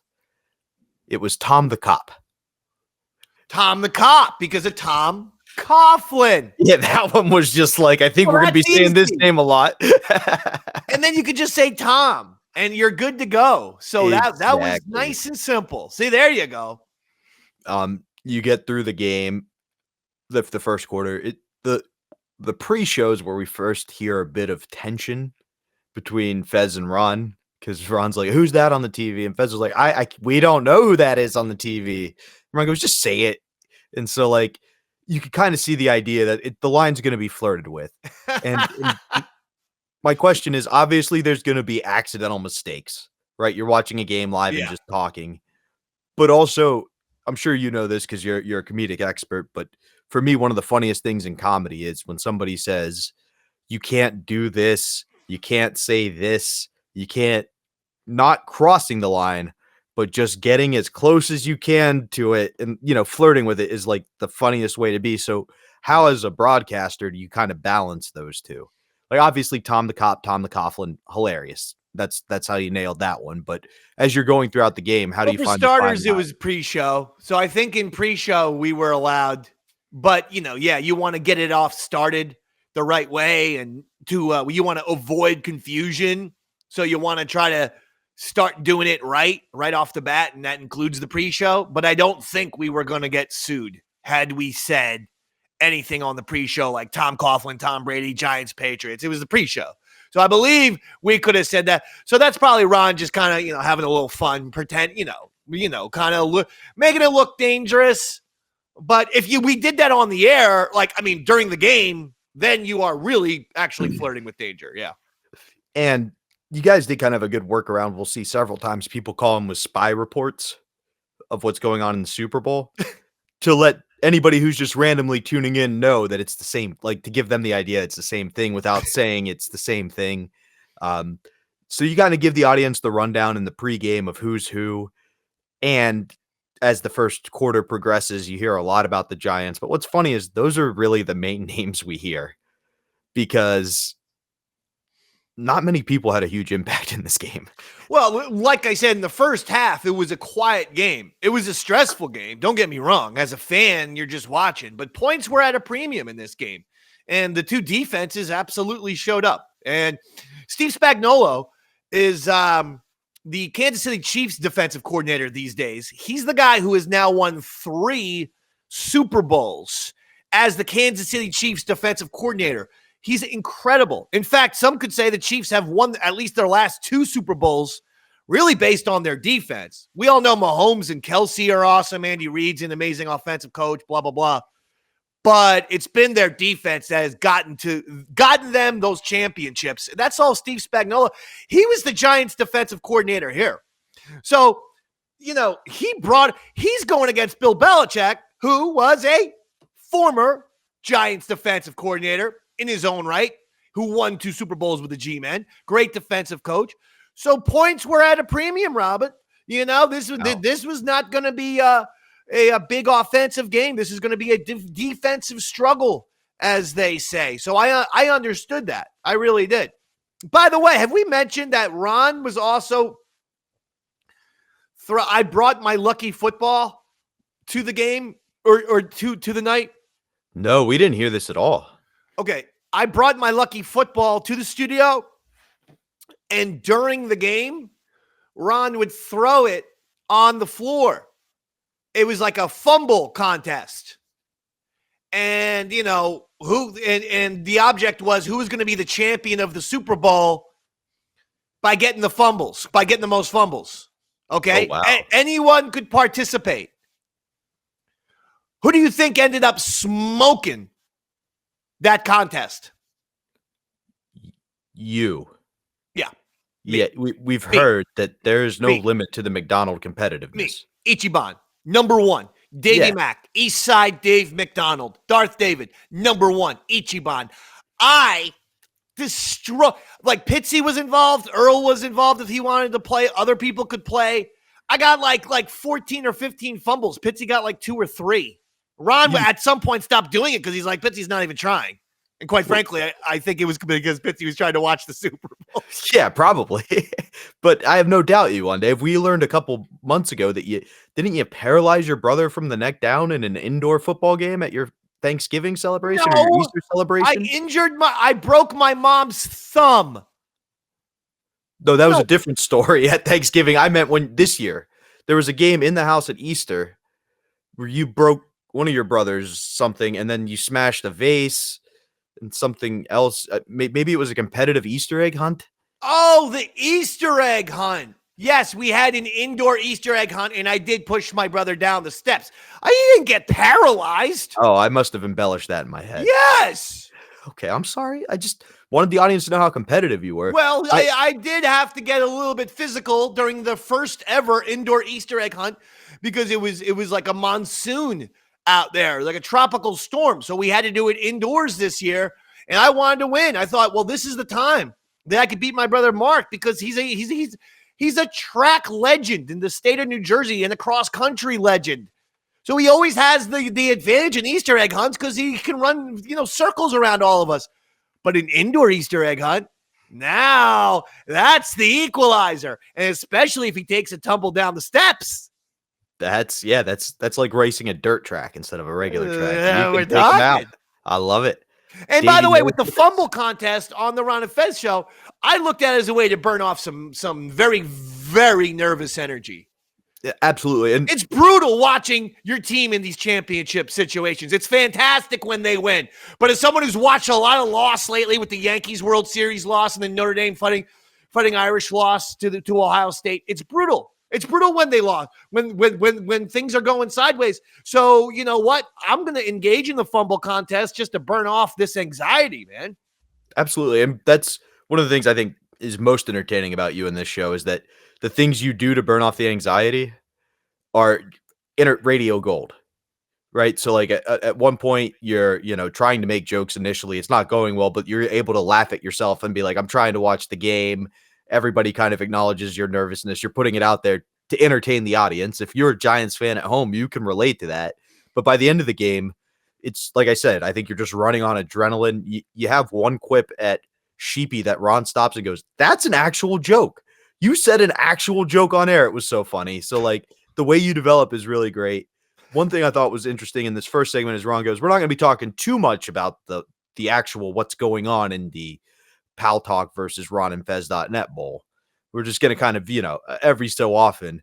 And as we go to the first bit of audio right now, you'll hear that. But by the time we tune back in for the fourth quarter, you guys are just giving play-by-play. Like literally, that's out the window. It's all focused on. Well, the game got great. Yeah. So. And my final question before we play the audio is, did you guys, I know the Giants fans were pulling for it, but do you think there was some thought process behind the scenes that it was going to be a blowout in that you would have to be doing other stuff and talking about other stuff? And was there any game plan if it was a blowout to fill the airtime? No. My God, if it was a blowout, that would have been rough. I could have envisioned more drinking. I don't think I was actually drinking on this show, was I, Robert? I don't believe you were. It sounds like there was a big party either Friday or the night before. And no, I mean we had a party here, but I don't think that I was imbibing in any of the booze because we hear in the first bit of audio that like there was a party either Friday or Saturday. I couldn't figure out which day where Fez was hammered and holding court. One of the running backs was hammered still from the part. Like, so this was a long thing. So I think it may have been a bit of both you wanting to be clear for the air, and we know when you go hard, you go very hard. Well, I mean, when the Giants won, after they won, I definitely, boozed up. That's for sure. So, but yeah, no, I think it was mainly because I just wanted to watch the game. I'll enjoy a nice Super Bowl party, but when it's your team, it's different. It's not as much about imbibing and everything like that. I want to watch my team win a historic Super Bowl if they win. That's that's the deal there. Dave, that's why I'm a Browns fan, because I get to enjoy every Super Bowl. And you guys in the audience are going to enjoy the 2008 Super Bowl. We're back with the Ron and Fez show. What was first? Fourth quarter getting underway in the big battle between the perfect team of Pal Talk and RonFez.net. Right now, Pal Talk leading 7-3. Fez, I see Tom Petty flying over the city again. Very, very interesting. There he is. There's Tom. Wow. Coming back out for a third quarter. Dave, I know you've been a Pal Talk an RF.net fan since you were a little kid. Yes. What's your excitement level at right about now? Fever pitch. Yeah. If you're asking me, hey, Eastside Dave. Yes. You've got my speech pattern down. If I was going into this quarter down 7-3 with the shot for Eli for Mikey Boy to bring the field down bring the team down the field, I'd be in heaven. Mm-hmm. That's what I am right now. So you can't feel better about yourself? No. Knowing where you are? I mean, if you're a .net fan, this is where we want them. Sure. Yeah, I don't think no matter anybody that called this didn't expect this much of a low-scoring game. There's Peyton Boy, Mikey Boy's older brother, who apparently can't sit with the parents. It's like it's the back seat of the fucking SUV. He's back there behind him. You guys are up front. I'm big enough not to sit between you now. He's just hiding in a corner back there.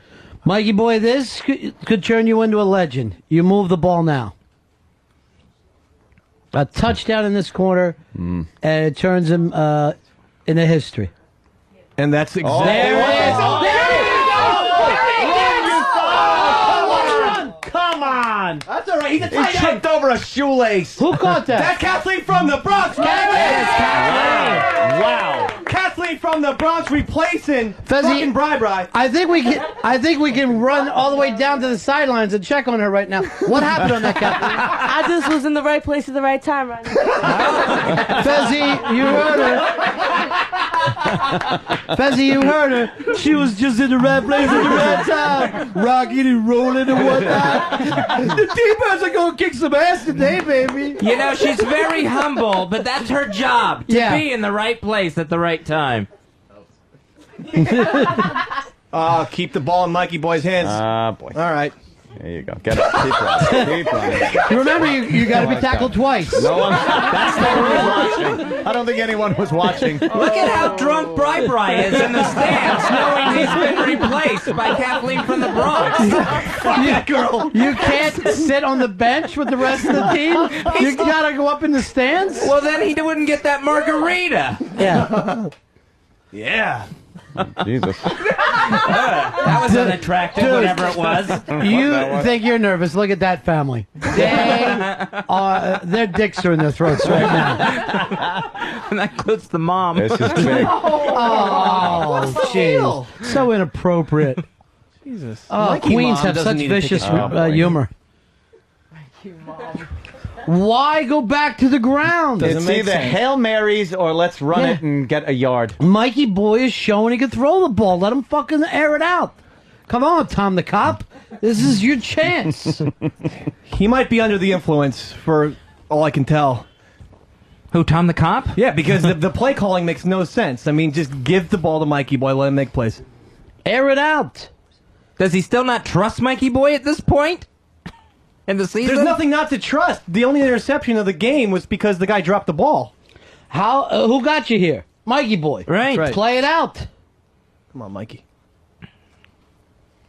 Yeah! This kid. He's throwing strikes. Showing HTG how it's done. That went a big connection to Fallon. Again, 4 names in this game. There's not a lot of players on the .NET team.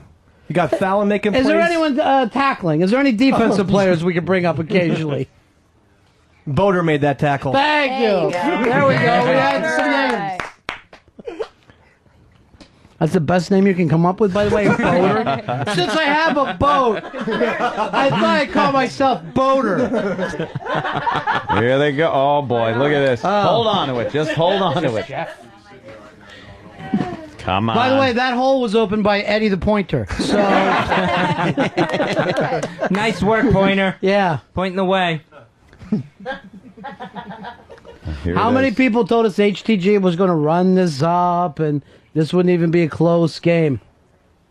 You look out. RunFest.net, ready to take it up. Ready to take the lead in the 4th fucking quarter. That's amazing. They need to get into the end zone this one, though. Oh, wow. True. Some more just great commentary. They need to get into the end zone. You can't lie about that. You know, when this game's over, they definitely want to have more points. Oh, he's throwing. CD, baby! There it is. Oh, man. No hug. Ow, it's fuzzy, but Still very dangerous, though, when a field goal puts you ahead. You know, this is very close. Very close indeed. HTG is the I Laugh at Jinxes has just put on a lucky jacket for herself. I'm Now, a by the Jew. way, Jinxes run our life. If this all goes down Tuesday, the Parade of Champions with RonFez.net, and we will send Dave down there to report live from the Parade of Champions. I'll be there in person. Yeah. And I thank you for that opportunity. There it is. And I'd also like you to sell some Watley Posse shirts down there. We got far more than we could ever get rid of. Even if we go buck a piece. Even if they don't like them. You know, it's a cheap shirt. Wear it. That whole drive, though, was started by one person, Kathleen from the Bronx. Whole drive. Amazing. Hold on, I think I can get her on the sidelines here. Good, good. Kathleen, people are talking about you. Maybe find yourself in another Listener of the Year award opportunity. I need to stay humble is what I need to remember, even though I have to thank everybody for their well wishes. Yeah, Fezzi, so nice. We're not going to get anything new out of her. It ain't going to happen. No, but always cordial. You got her thought for the day, and that's going to be it from this point on. Remember when I got that laugh with Humble? You remember that Humble laugh? Yes. He gave me another Humble laugh. Yes, right place, right time, yes. Boy, there's a man who doesn't deserve to be on TV. Look at him. The Crypt Keeper? Someone shaved a rooster's head. 866 Ron Zero Fez. 866 Ron Zero Fez. Michael, you're on the Ron and Fez show. Hey, if Mooch is going to be staying at Fez's apartment, he should start learning more about football. I think he should start with learning about some defense because he's going to need it. And he better have a lot of running plays to fall back on. If Fez wants you to play two-hand touch, you better run. The Radio Shark makes it through for the big board game. Fezzi, I hate to correct you, but that wasn't a Radio Shark. That was your own father. Father. Boy, is he your nemesis, isn't he, Fez? Oh, always. Yeah. He gets to you a little bit. Whether it's a verbal or physical stink bomb, he's got one ready to go. You've got to be feeling good for RonFez.net now. I mean, let's face it. Pal Talk's only put up 7 points in this game and 3 quarters. It's all about being in a position to win the football game. That's all it's about. That's all it is? That's all it's about. That's true, Clint Cliche. That is absolutely true. Well, that's what Mr. Madden tells me. Fez, anything you've ever heard before, it applies here. Oh, okay, good. I just want to bring up thou shalt not kill, and a stitch in time saves 9. By the way, Fez, you'll see me later, but not if I see you first. Just joshing you. All right, you got to stop him right here. No shenanigans. There you go. I just want to say thank God it's Sunday. Okay. All right. All right. Look at him. That one got to you? He's getting feisty. Week drags on, but the weekend goes by like a flash. Thank God we got our health, Fezzi. Amen. Come on. Amen to that. Tell you one thing, a turnover here would mean the football game for .net. Mean the football game. That's it? You get a turnover here, they're going into the end zone, up 17-7. Look how confident you get within one fucking score. Turns you into Cassius Clay. You just had your pants on for 30 seconds. I put the Jinx socks back on, and then they scored. So I'm going to stay in full body uniform here. Smart move. Very smart move. Thank you. I'm sure the board appreciates it. Hey, this is interesting. A bad Adam Sandler movie's coming out. I think that this movie is just a showcase for Adam Sandler's new body. If you noticed, he's like he wrote a whole movie just to showcase. Look, I look good now. I lost some weight. Does he? Whatever. I think they must go like this. You know what? Why write a script? People show up anyway. Why should we work hard when we'll make $110 million no matter what we do? Well, it reminds me of this horrible movie that Pauly Shore put out. It was like something about the army. In the army now. It was a whole movie to showcase his muscles. He had like buffed up real good, and he went and did this movie just so he could wear like a Speedo and look like, I'm fucking tough. That's the same fucking movie. You know, I know people don't agree, but I really think he peaked with jury duty. But that's me. That's just the way I feel about it. You know? Nothing will top Encino, man. Son-in-law? Ugh, son-in-law. It's the Pauly Shore Film Festival. I'm sorry. I'm a Pauly Can you Shore believe fan. we It's live in a terrible. world where this guy is starred in like a half a dozen films? There's enough to debate it. Fucking Gary Sinise hasn't been in a movie in 6 years. I had Pauly Shore sign a T-shirt. That's how much of a fan I am. Is that right? Yes, I met him. He was on NEW, and they ripped him apart. Remember that? Remember that was You remember? awesome. You remember? Remember? You remember? Yeah, I remember that one. It Gave you a T-shirt, and I was like, "Why?" I still have it. You do? I do. It says Pauly Shore for president. Very proud of you. Pauly Shore for president. Yes. That's good. Yeah. Well, How did that run go? I don't know. Compared to Obama, I might actually. Yes, Dave. No, I mean it looked like there's holding here. There's clearly holding. And Well, cheating against your team. I'm just saying that the officials keep it square. Yes, and they called it. Okay. That's why they're so backed up now, Pal Talk. I thought they were backed up from the amount of cheese they've been eating lately, Fuzz. That'll do it. HTG going back upstairs. Yes. No. Yes. And Yes. finally, Yes, no? finally finding herself connecting. Yes. Connecting with a girl. I like to connect with a girl. Doesn't get much.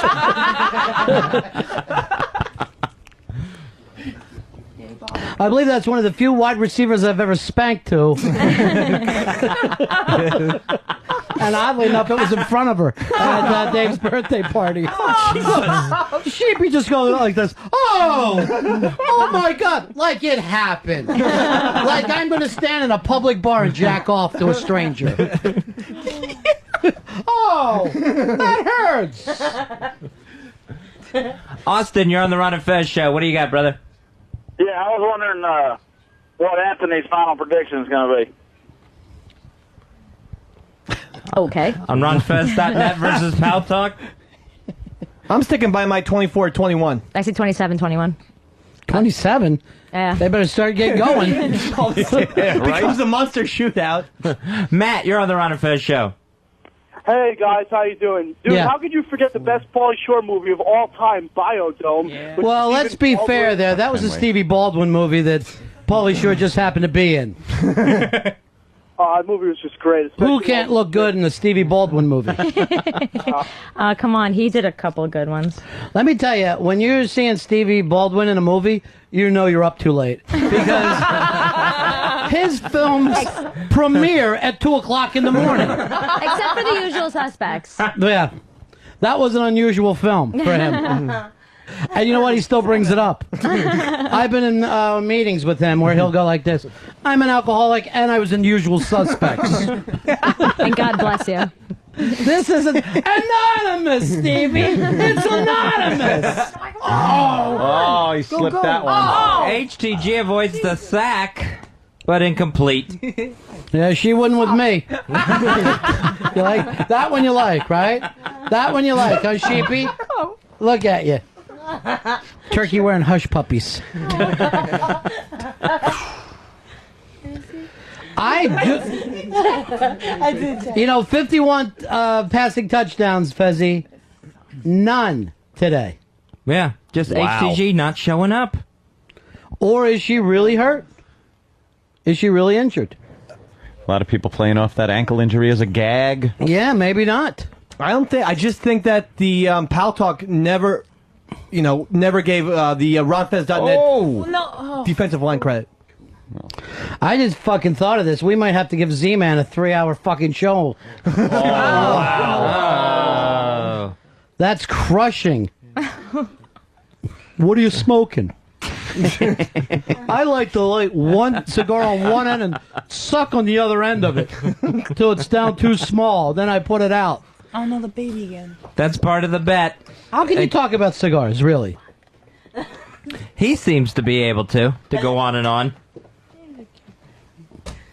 There doesn't seem to be a big rotation of commercials. No, I think this is another one. I think it's a series of this baby because I don't remember that creepy clown being behind it. And it didn't boot. Oh, this is for pedophile.com. A lot of the websites paying big money this year for the advertising. There's a lot of websites, .coms that I never heard of. Where do they scrape the money up for that? It's amazing. Where's Hits. Foundry Music? Hello, I'd like a Super Bowl commercial, please. All right, this says Tovey. Tovey, you're on Ron and Fez. Yo, I got a spy report. Go ahead, Toby. I got a spy report, man. We got the Giants over the Patriots 10-7. Wow! I never would have expected that. What are we doing watching this game, Fezzy? We gotta go over to the Super Bowl. No, we're not doing that. Dave, would you expect it, the Giants? I mean, it's one of the greatest upsets of my life if it happens. I think the biggest upset of all time was you marrying Casey. I never saw that coming. True that. Excuse me, what did you just say, Vanilla Ice? True that. I'm still surprised about that every day. You're fucking Encino, man, coming out of a coma. True that. Word up. Fresh. Oh God! Look, House. It's the same commercial. House. Yeah. One woman. Yeah, we're not looking at House up there. Only hope. Yeah. We don't say House up there. solve another medical mystery. You know what, by House? sacrificing children. If I'm sick, I don't want a renegade doctor. I don't want a doctor who throws the rule book out the window. Fucking crazy bastard. We could cure this with a couple of stitches and stuff, but I don't know. We're gonna take some blood from this child, infuse it in your brain. What? You know, Beth is here. She's moving to Albany because her husband's training now to become a brain surgeon. And I gotta tell you, all the crazy shit I've ever done in my life, slicing into someone's brain is not even one of them. He gets really giddy when he comes home after practicing on people at work when they let him do something. He would come home with these awesome stories and get all excited. Jeez. Can you imagine? Mr. Watley, we're going to let a kid get in there and see what he can do. Cut out his brain, you bloody baboon. Don't worry, his dad's going to be right next to him. What are you talking about? Now, do you start on other brains first? Do you start on Well, it's more like they would demonstrate and really show. They do practice a lot on cadavers, but they have let him actually drill into people's heads and for surgery What and could go stuff wrong? like that. You get a pulse? Sure. Let me guess, that's at Earl's Clinic? They go, Earl's Clinic, cadavers, and then finally a person. Because if you were to actually operate on Earl's brain, imagine the room you'd have. Oh, sure. The echo would be distracting. You could get in there with a goddamn table saw, you'd be fine. Yeah, he's on the run when he threw it, though, Dave. What are you going to do? I know, but he had all the time in the world once he was on the run. Tom the cop pissed at him. Not going to be upset at Mikey Boy. He's been carrying us, but wish that one could have been good. I could do without Mikey Boy jumping up and down like a fucking retard, though. It's not a smart look on his face. Let me tell you something. If this guy wins today, he's still going to be a retard. There's no getting around it. That was a great tackle. Quick update from the we got somebody on the sidelines, Fezzi. Let's check in with Kathleen from the Bronx. Kathleen, can you guys hold on and keep this going? I'm hoping so. By the way, Fezzi, Kathleen learning English is the game going on. Sure, but all the confidence in the world. Yeah. I am hoping so. Now make fucking fun of that, motherfucker. That was fucking perfect. It sounds like a foreign ambassador at the UN. Can there be peace? I'm hoping so. Fuck you. Let me tell you something. It is with great anticipation. We're always going to be together, Ronnie B. We'll always be together. Tom the cop is just losing it. How strong is your accent when people who live in New York can't understand you? It's pretty thick. I'd get a raise and you shit on it. A new person. What? She's eating dinner. She's got a sheet wrapped around her because she don't want to get a new shirt dirty. Now you got 3 shit children, all right? You're trying to use God as an operator. It ain't gonna happen, Mom. My dancing, that's what I got. Runfest.net and my dancing. You don't like that. She's eating pizza and carrying a paint can.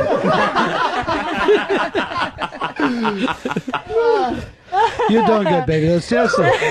I hear the fucking cackling in your microphone. You're pushing the mic away. I'm bored with it, all right? I'm bored with it. Kathleen from the Bronx just shoved a sideline reporter. That's gonna be a fine. Fezzy, bad news, and I didn't even think it's so fucking tragic for this to happen today during the big game. But Kathleen from the Bronx's best friend just fell off the Tappan Zee Bridge. So we tried to reach Kathleen, but she's just riding around in the subways all by herself. Oh, jeez. They're looking very cinematic. How deep is her love today, Fezzy? Tell us about the dumb fuck that fell in the cement. Can you dig it? I knew that you could.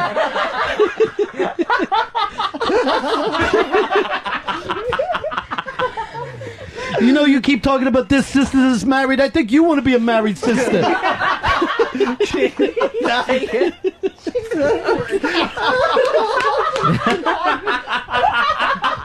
Hey, maybe he thought you was dead.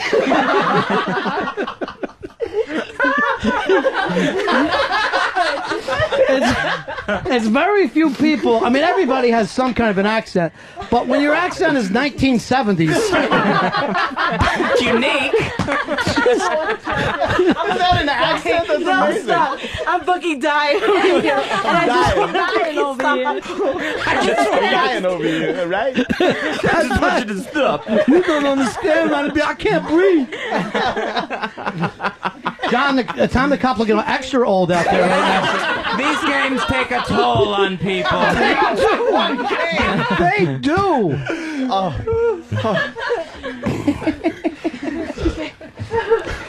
Kathleen just grabbed the Malpine to wipe herself down with. On HTG, 8 minutes left. You got to have a drive here if you want to be a champion. Yeah, this clock is just ticking too fast. There's not going to be a lot of chances left. You got to figure this one touch, maybe one more, Fezzy, and that's it. Right. By the way, Kathleen still can't get herself back together. The jokes were coming out of like grease lightning.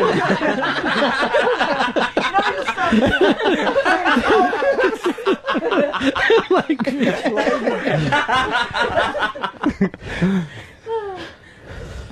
Well, first down for Pal Talk. Fuck Me Tits is officially in the game. Yeah. Not giving up.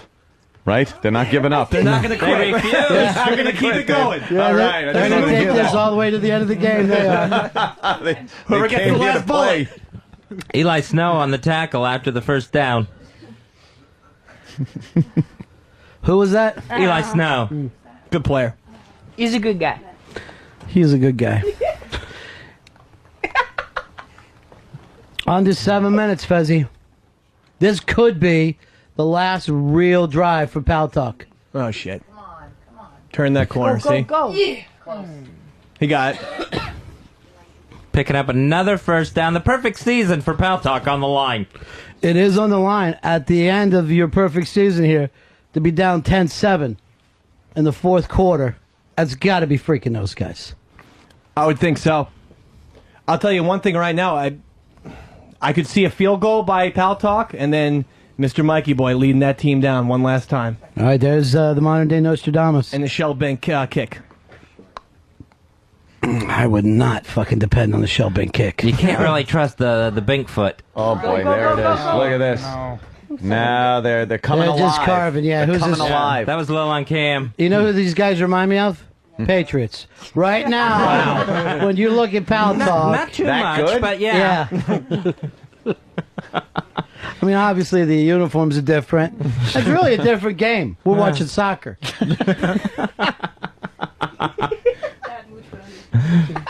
Mooch would be able to. No, Mooch, do you have soccer in Ireland?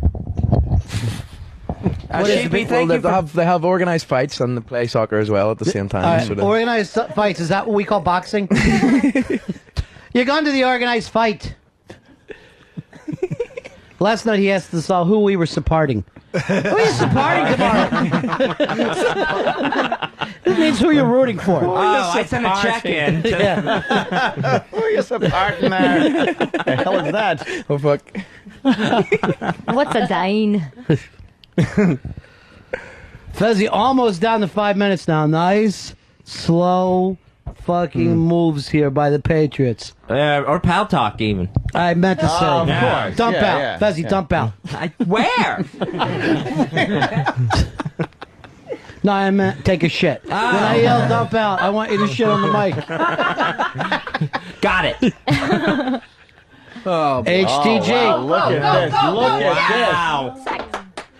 The amount Inside of the Pal 30. Talk fans in this room. It seems to be like changing. Inside the Room 30. momentum. Where did Cheapy come from? I thought he was a .NET person all his life. If Pal Talk doesn't win, I think she'll move away. Huh?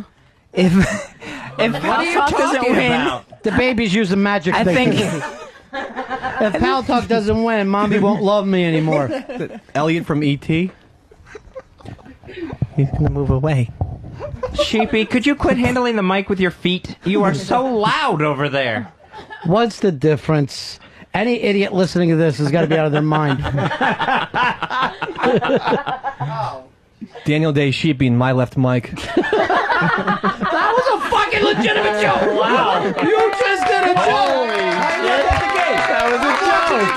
I'm watching the game. I didn't say nothing. I didn't say nothing. I'm watching the game. Amazing. I didn't say nothing. That wasn't funny like let's laugh at him. I'm watching the game. That was funny like let's laugh with him. I'm watching the game. I didn't say nothing. You made a big boy joke. Don't pin that on me. That's the first time I ever laughed at you that your pants were up. All right, just about 4 minutes left in this. HTG has the Pal Talkers on the 30. Second down. Fezzy, what does this remind you of? The fucking Madden game that we did the other day. Oh, that's right, Where yeah. we finished tied up and then went overtime. We finished 13-13 with this game. That's right. Right now, I wish I had that 12. I would wish I was rocking that 12 bet. Fez's hair on the line, and more importantly, Z-Man to go on the air. Z-Man getting a pilot show on on the Saturday Night Virus. Isn't it fun to talk to somebody who's not in radio and use terms that they think make sense? You'll be getting what we call a pilot show. He was very excited about that. That could part be of picked it. up for 13 episodes. Oh, boy. What are they doing? Here's what you got to think about. It's 3 and change left. It'll be under 2 minutes before the next snap. Do you want them to score, Dave, so that you get the ball back? Or No. will you come on tight now? I think you have to come on tight because you still have enough time even if they do score. And if they're going to try and run out the clock with their running game, Giants, I mean the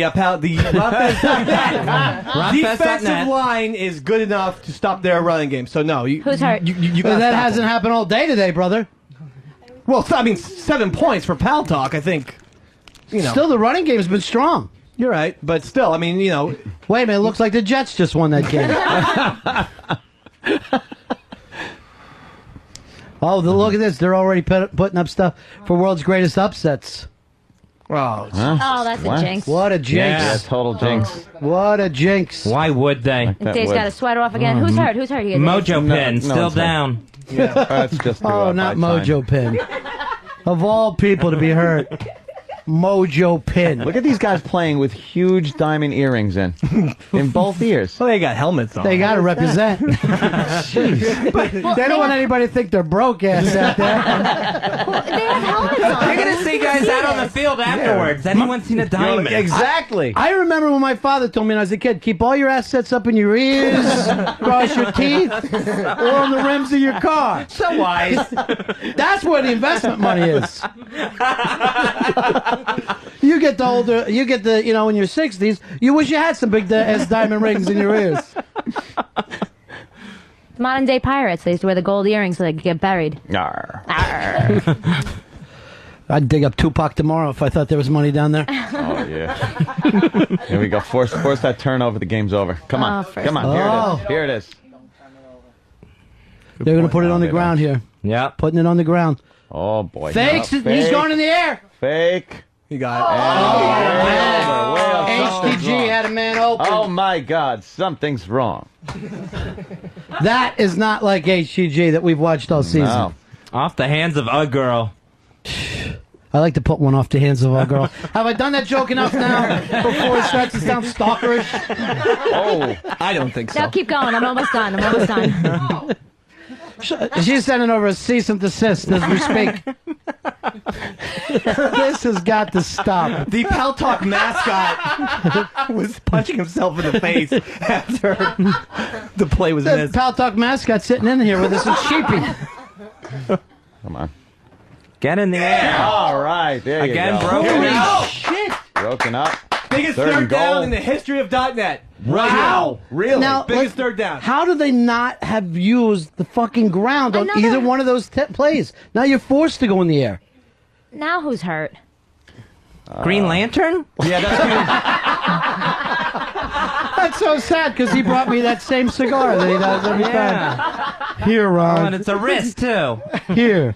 His only mention was getting hurt the last 2 minutes of the game. Oh, look at HTG. Jesus. Yeah, looks like that. Does HTG look cool or under the pressure? Oh, she looks very, very nervous, in my opinion. Yeah. I think she looks sassy. Hands on hips. This is it. This is what it's all coming down to. And then if I know these guys, they'll go for it on fourth if they don't get it. They're going to go for it. You think so? Yeah, you got to go for it. I tell you, if they You're going for perfection, Pal Talk. Tie it up. Somehow Mark Gastineau ended up in the game. I don't know how. Is he playing PlayStation? What board is he Take on? that back to Journeyman. There's the modern day Journeyman for you, Mark Gastineau. You got a cheat sheet? That's great. Thanks, Fez. He's ordering Really means a lot sushi to right me. now. He's got a little sushi menu on his arm. I don't know. You know, we order California rolls every time. You know, I'm sick of it. It's the same thing. Who wants sashimi? Anybody? Because else you're just eating rice, really. A lot of those rolls, it's mainly rice. Yeah. This is huge right now, Dave. The huge. nerves. Yeah, the nerves, right? Yeah. Right? Yeah. Earl, You you got to hold him right here.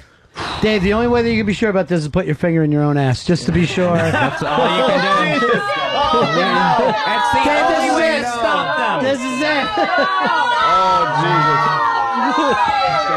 Crowd is cheering him on. It's going in. They love him. What do you want me to do? What are you doing? Why are you doing this? What are you doing? I'm just gonna slide. Oh, why would you put your finger up your ass? Why did you put the jinx finger up your ass? The jinx finger went up your ass. It was the wrong finger. God damn He it. waped it off on Bitsy. It was the right move. It was the wrong finger. Oh, God. Well, that's it, Fezzy. Hulkamania is over. It's 242. Hulkamania is over.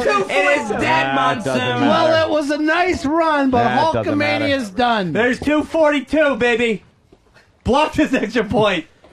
Wipe your Yeah, hands. this is Dip it in the very Jameson. important right here. Seriously, you got plenty of time to wash your hands. I'll Yeah. do it during the Yeah, but you commercial stay away from the snack foods. break.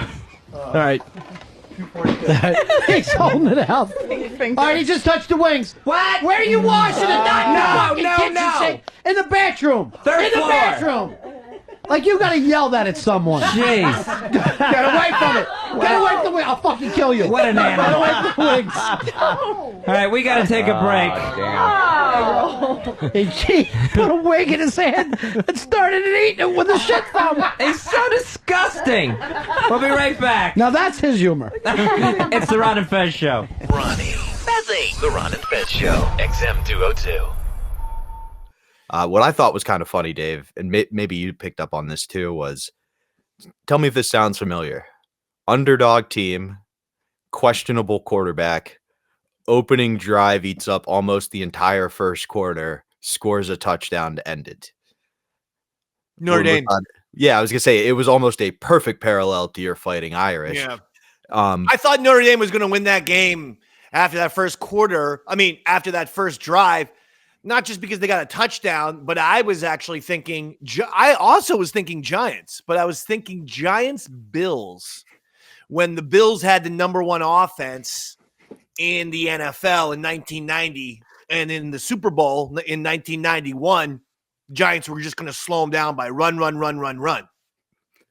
As Ron said to you when you brought this up on the simulcast of the 2008 Super Bowl, I brought this do you up. have any references that aren't your own goddamn team? Yes, I have. No, I'm just many. teasing. It was just so funny that you brought up the exact same game and described it the exact same way. We'll hear this in the next part. So no, But obviously you didn't. They hear are that, my but- team. So Notre Yeah, Dame yeah. is my team, and the Giants are my team, and I watch them closely. So I'm sure other teams have ran the ball in order to establish time of possession when the other team had a brilliant offense.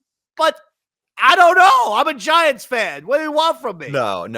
And for me, I was an Ohio State fan when they beat Miami in the 2004. Usually the underdog doesn't win. Okay, I guess a team that probably did it a little bit was actually the Patriots when they won their first Super Bowl, when they were underdogs against the Rams, who had won a couple of years prior as the greatest show on turf, and were going for 2 Super Bowl wins in 3 years. And everyone thought the Rams were just going to blow the Patriots the fuck out of the water and score like 50 points on them. And I guess the Patriots slowed some things down. But I mean, Belichick, the head coach of the Patriots, learned that because he was a defensive coordinator of the Giants. Oh, absolutely. And you can't say all that because you're talking about a different game. Right? So you can't bring up, that's why I brought up this specific comparison on air, because you're talking about the ronandfez.net versus Paltalk. Right. So that and I think they kind of teased you about that on purpose because they knew you couldn't go into more detail, because even Fez jumps in and is like, what Dave, you only have 4 games, you know? Well, the Giants played this one, and like clearly leaned into it. So it's very funny that you also had a reasoning but couldn't go into it. Yeah. Now, as your Irish played, we heard a bunch that you were going to knock the sign 3 times. Yeah. That's your superstition. You also had a lot of superstitions going on with this game. Yeah. You had jinx socks. Yeah. Can you explain to me what that is? Certain socks that I was wearing throughout the playoffs that were successful. But why would you call them jinx socks then? I'm a stupid idiot. Oh, okay. I didn't know if it was like if you put them down, the jinx was on the other team, or I'm sorry, I didn't mean to. Normally, we just heard how in-depth your logic was if about the socks were working for the Giants, then they were jinxing the opposition. On a technicality, they could be jinx socks, but they're just jinxing the opposition. They were blue, by the way. Blue wool. Okay. I like that. Now, you also had a hoodie you would take on, put off. Yeah, that is not this. That is the hoodie that I was wearing in the Fuck Tom Brady song. That is that sweatshirt. This is a newer Giant sweatshirt that I wear. I'm pretty sure that other sweatshirt's up in the Rock and Roll Hall of Fame, right? Or you know what? I've tried to find that sweatshirt, and I can't find that sweatshirt. But how about this? I got something for you. You know that I have the Ron Fez t-shirt, and I'm one of 4 people on the planet, that's it, that has a Ron and Fez windbreaker. Oh. Me, Earl, Ron, and Fez. I wore that to FezCon. I remember Guess that. what? Yeah. Guess what I'm getting? What? Someone just found a Ron and Dave t-shirt. When I guess Fez was out for a while or this or that, and it was the Dave man who was called up to kind of, step up to the plate a little bit. And then some guy said, the show sounds great, and they made Ron and Dave shirts. I'm sure Fez fucking loved that. Oh, I was horrified. I told the interns, get them, hide them in the back of the closet. I can't throw them out in case Ron wants to use it for a bid or bring it up or even give a shirt away. Or do the show. Please, whatever God you believe in, audience, pray to him that this happens. It's time for the Ron and Dave show. We all need it. I literally, so I wouldn't throw them out because it was made by a listener. But I mean, he sent boxes, 2 boxes, 60, 70 of these fucking Ron and Dave shirts. So I was not going. I put those fucking things in some closet. They were in the building, but so that Fez could never see those goddamn shirts. But I'm getting my hands on one of those shirts as we speak. That is too damn. Yeah. Green. Ron and Dave shirt. Hunter green, by the way. Now, I've stalled enough. You're looking around for something. I was looking for something, but I'll find it at the break. So the shirt, the hoodie, was it the same idea? You would just wear it for good luck? Because we hear a couple of times you're putting it on versus taking it off. So maybe when you need to coast, you take it off and then put it back on to bring it. You wear the sweat. That giant sweatshirt was going to be worn until they lost. Once you go, they said it in Bull Durham, never fuck with a win streak. It's the absolute God's honest truth. You don't mess around. You don't screw with that shit. So, yeah, I was just going to wear that giant sweatshirt forever. And it obviously worked. And then it worked for the next Super Bowl too. Same sweatshirt. Got me 8 wins in a row, Daddy. 2 Super Bowls. And arguably the greatest sports song ever written. I'd say so, yeah, actually. So that I would say that hoodie's been pretty successful. Maybe it's kind of like an angel. It got its wings and just disintegrated into the universe. My good is done here. I'm going to have to find it. I just have to find it. That's all. Well, based on what we learned on the first part, you may find it real soon as you're packing your shit. Oh, oh man. Sorry, that didn't mean to go too Didbod personal at with the joke. AOL.com is the PayPal where I'm accepting $10,000 installments. Thank you very much. So in addition to superstition, the other thing that always by the way, we got to get this show out there real quick then. Now that I think about it, if I'm begging for PayPal. Yeah, we should get it done. Yeah, anyway, all right, go ahead. No. So in addition to superstition, the other fun thing about football is gambling. And we come to learn that there are several wagers going on in this game. The first is, what does Fez always wager? His head. He's going to shave his head. Yeah. If the perfect season Patriots blow it. Yeah, what? We didn't really touch on that.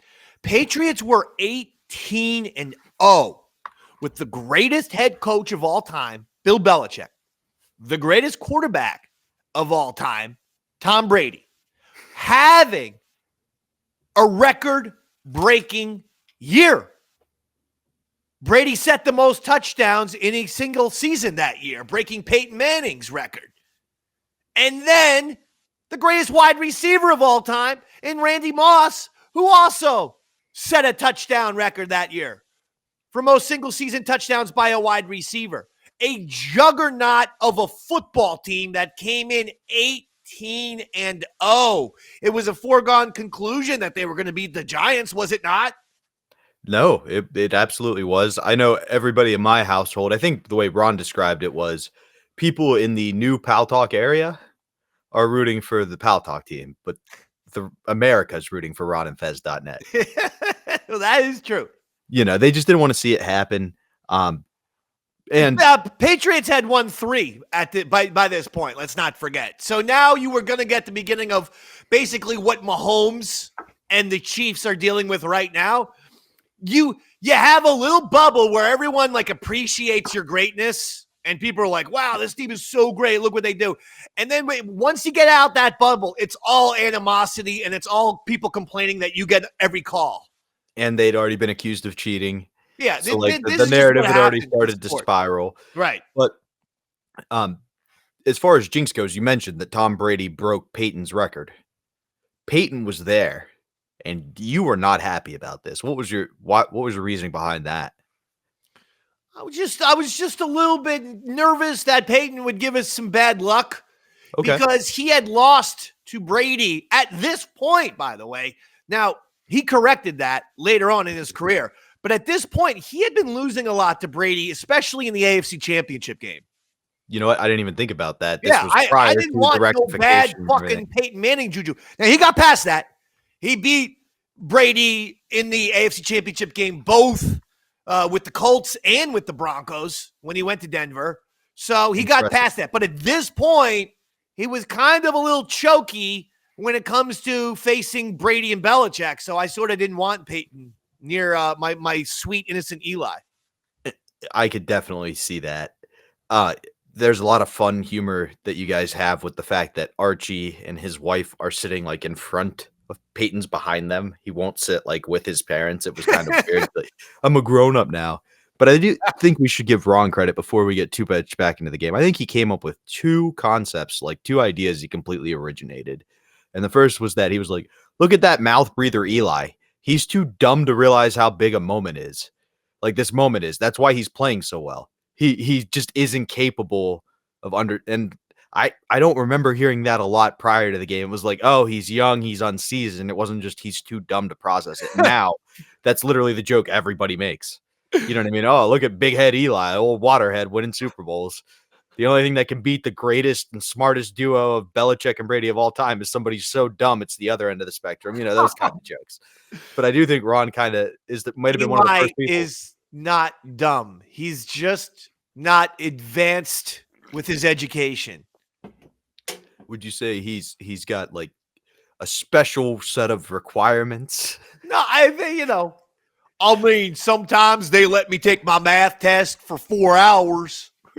And I'm like, all right, there's no, I come in after the class and they go, okay, Eli, you're getting 4 hours to complete this test. Now get out your number 2 and do the multiplications. And I'm just sitting there, 4 times 4. And I do count on the fingers. And I write 16. And that's just what I do. Now, you're going to call Eli stupid? Well, I don't know. Stupid is as stupid does, I suppose. Ron. I may be dumb, but at least I didn't put my butthole on a woman's face like my brother. Yeah. I live a good, clean life in Hoboken, New Jersey, hanging out, getting drunk at billiards halls, which is what he does. In fact, I'll give you a Eli Manning story. Irish Alki and Solera, 2 Ron and Fez listening legends, they played pool with Eli in Hoboken. Wow. They said he fucking loves the pool hall. This guy's like a black man from like the 1930s who brings in his own stick with a suitcase, He's got a hat on and shit. But they said, yeah, he loves the pool hall. Like Eli's known to be there. And if he's just hanging out and doing absolutely nothing, he's not with a group of friends, that if you're like, Eli, will you play? He's like, sure, rack him up. So Irish Alki played him in pool. That's so cool. Fucking amazing. Not Irish Alki, but Mooch was actually there, and his absolute lack of knowledge about football provided some comic relief. We're going to get to all the tangential players in a second, but the other thing we should give credit to Ron for is you at one point have a negative reaction, and you run away from the mic, and Ron goes, "You can't do that.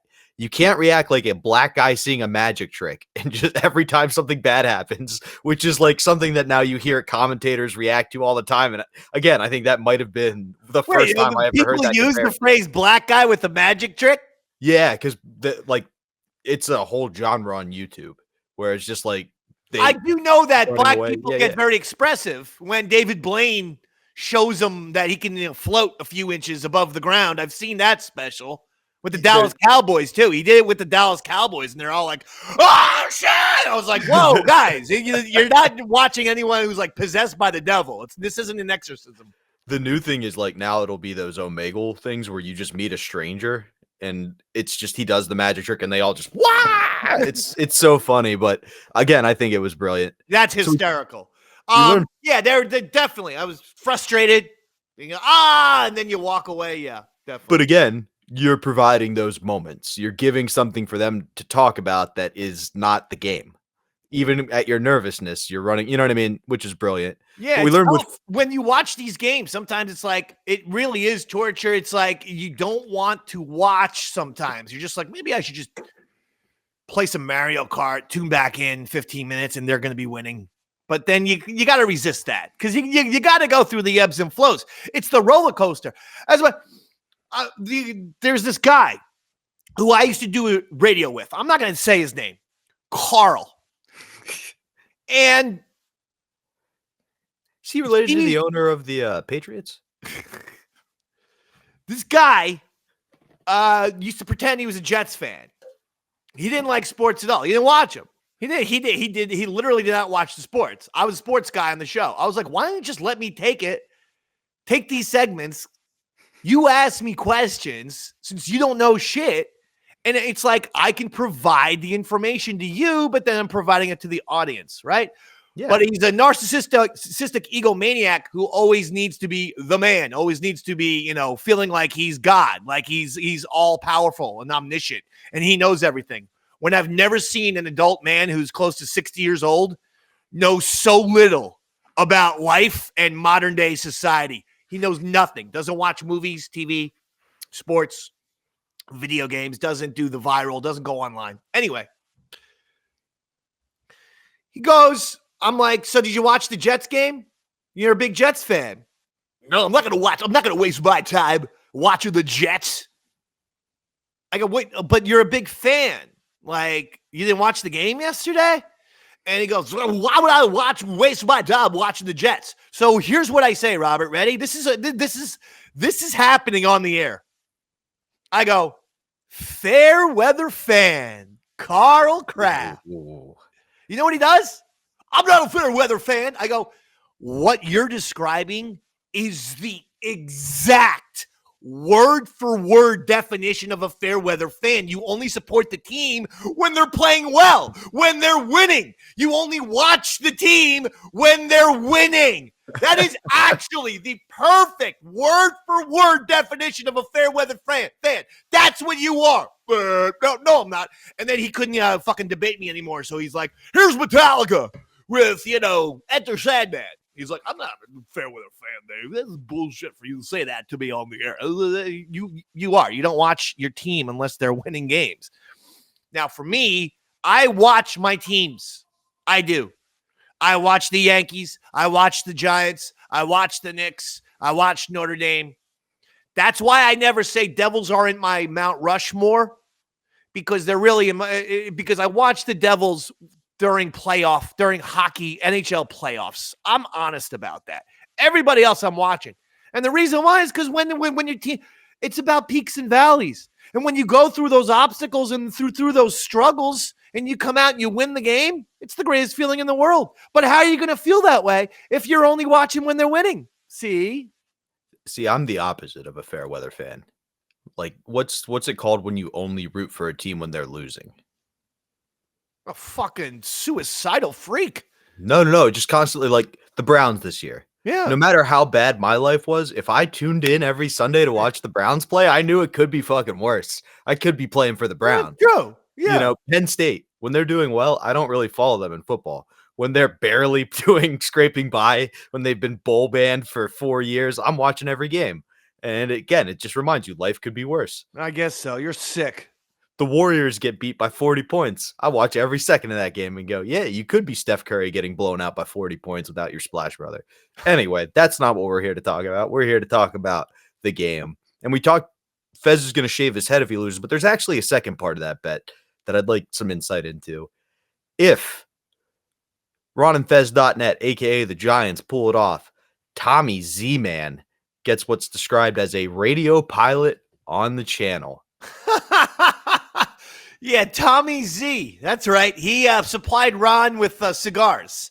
He was Ron's cigar supplier. And he was an interesting guy.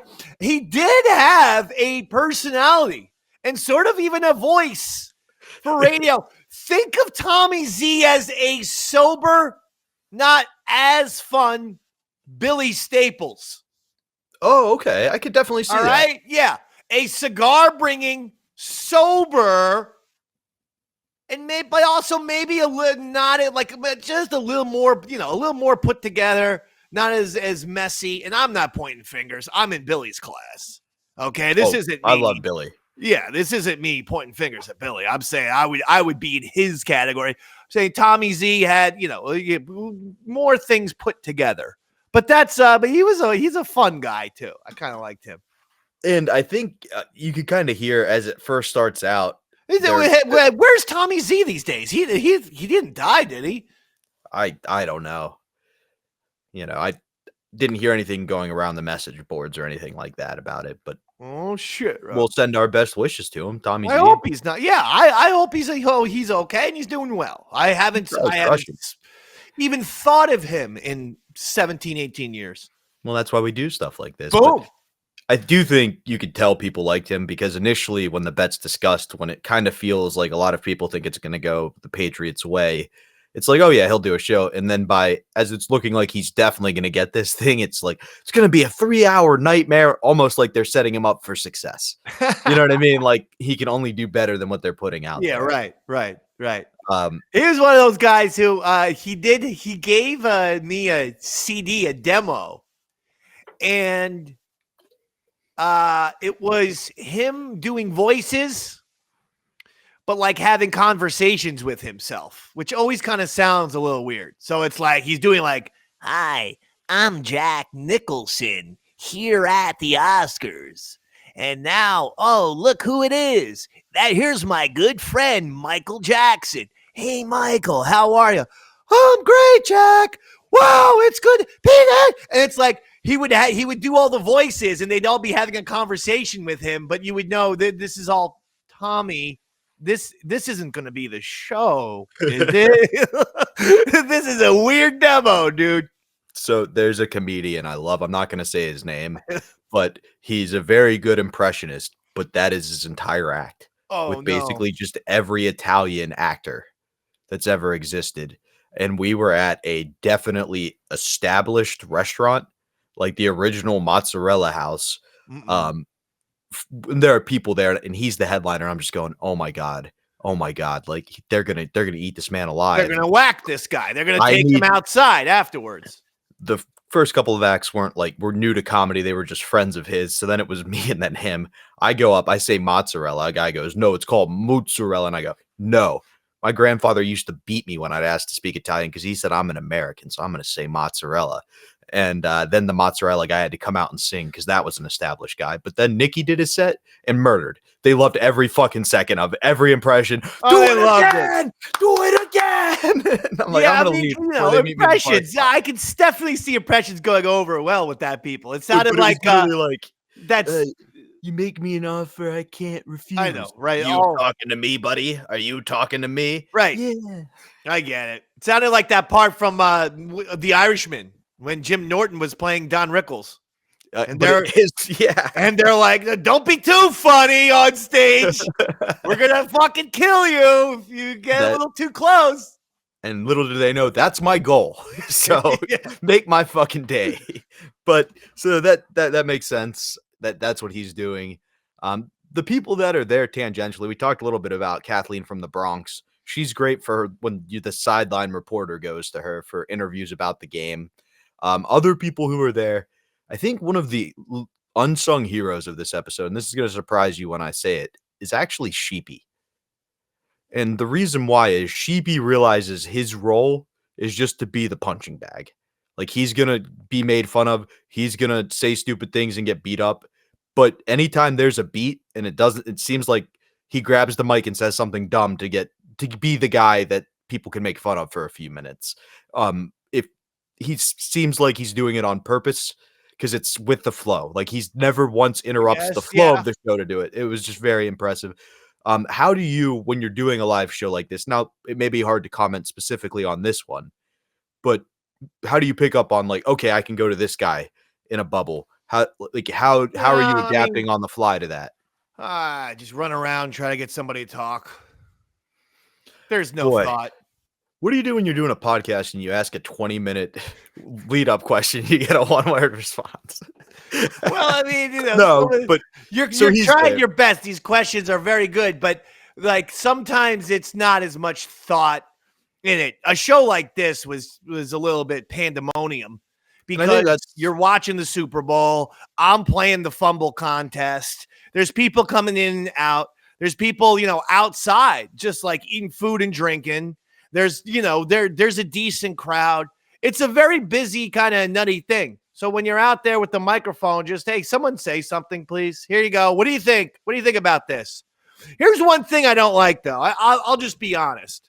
I'm not saying Sheepy did this. I hate when people who aren't big sports fans go to sports parties And then when sports shit happens, they're like, yay, sports. And they're condescending and flippant about it and dismissive and basically all around asshole-ish. Like, if you're attending, this has happened to me. Like, in my house, I invite you I'm having a football party in my house. And I invite 25 people. Doesn't mean that we're all fucking watching the game like we're Troy Aikman and Joe Buck.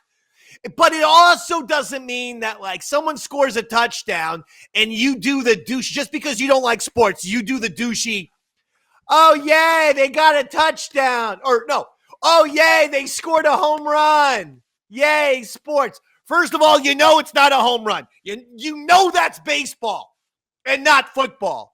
So you're doing your whole thing of, oh, I don't like sports, so I'm going to be like, yay, they scored a home run. Fuck off with that shit. Secondly, you're at my football party. Why did you come if you're going to be a condescending cunt when it comes to football or any sport for that matter? I fucking hate that. And this has happened my entire life where I've invited people over for a big sports party and I get one or two deadbeat fucking rain on the parade wet towel. Yay, sports.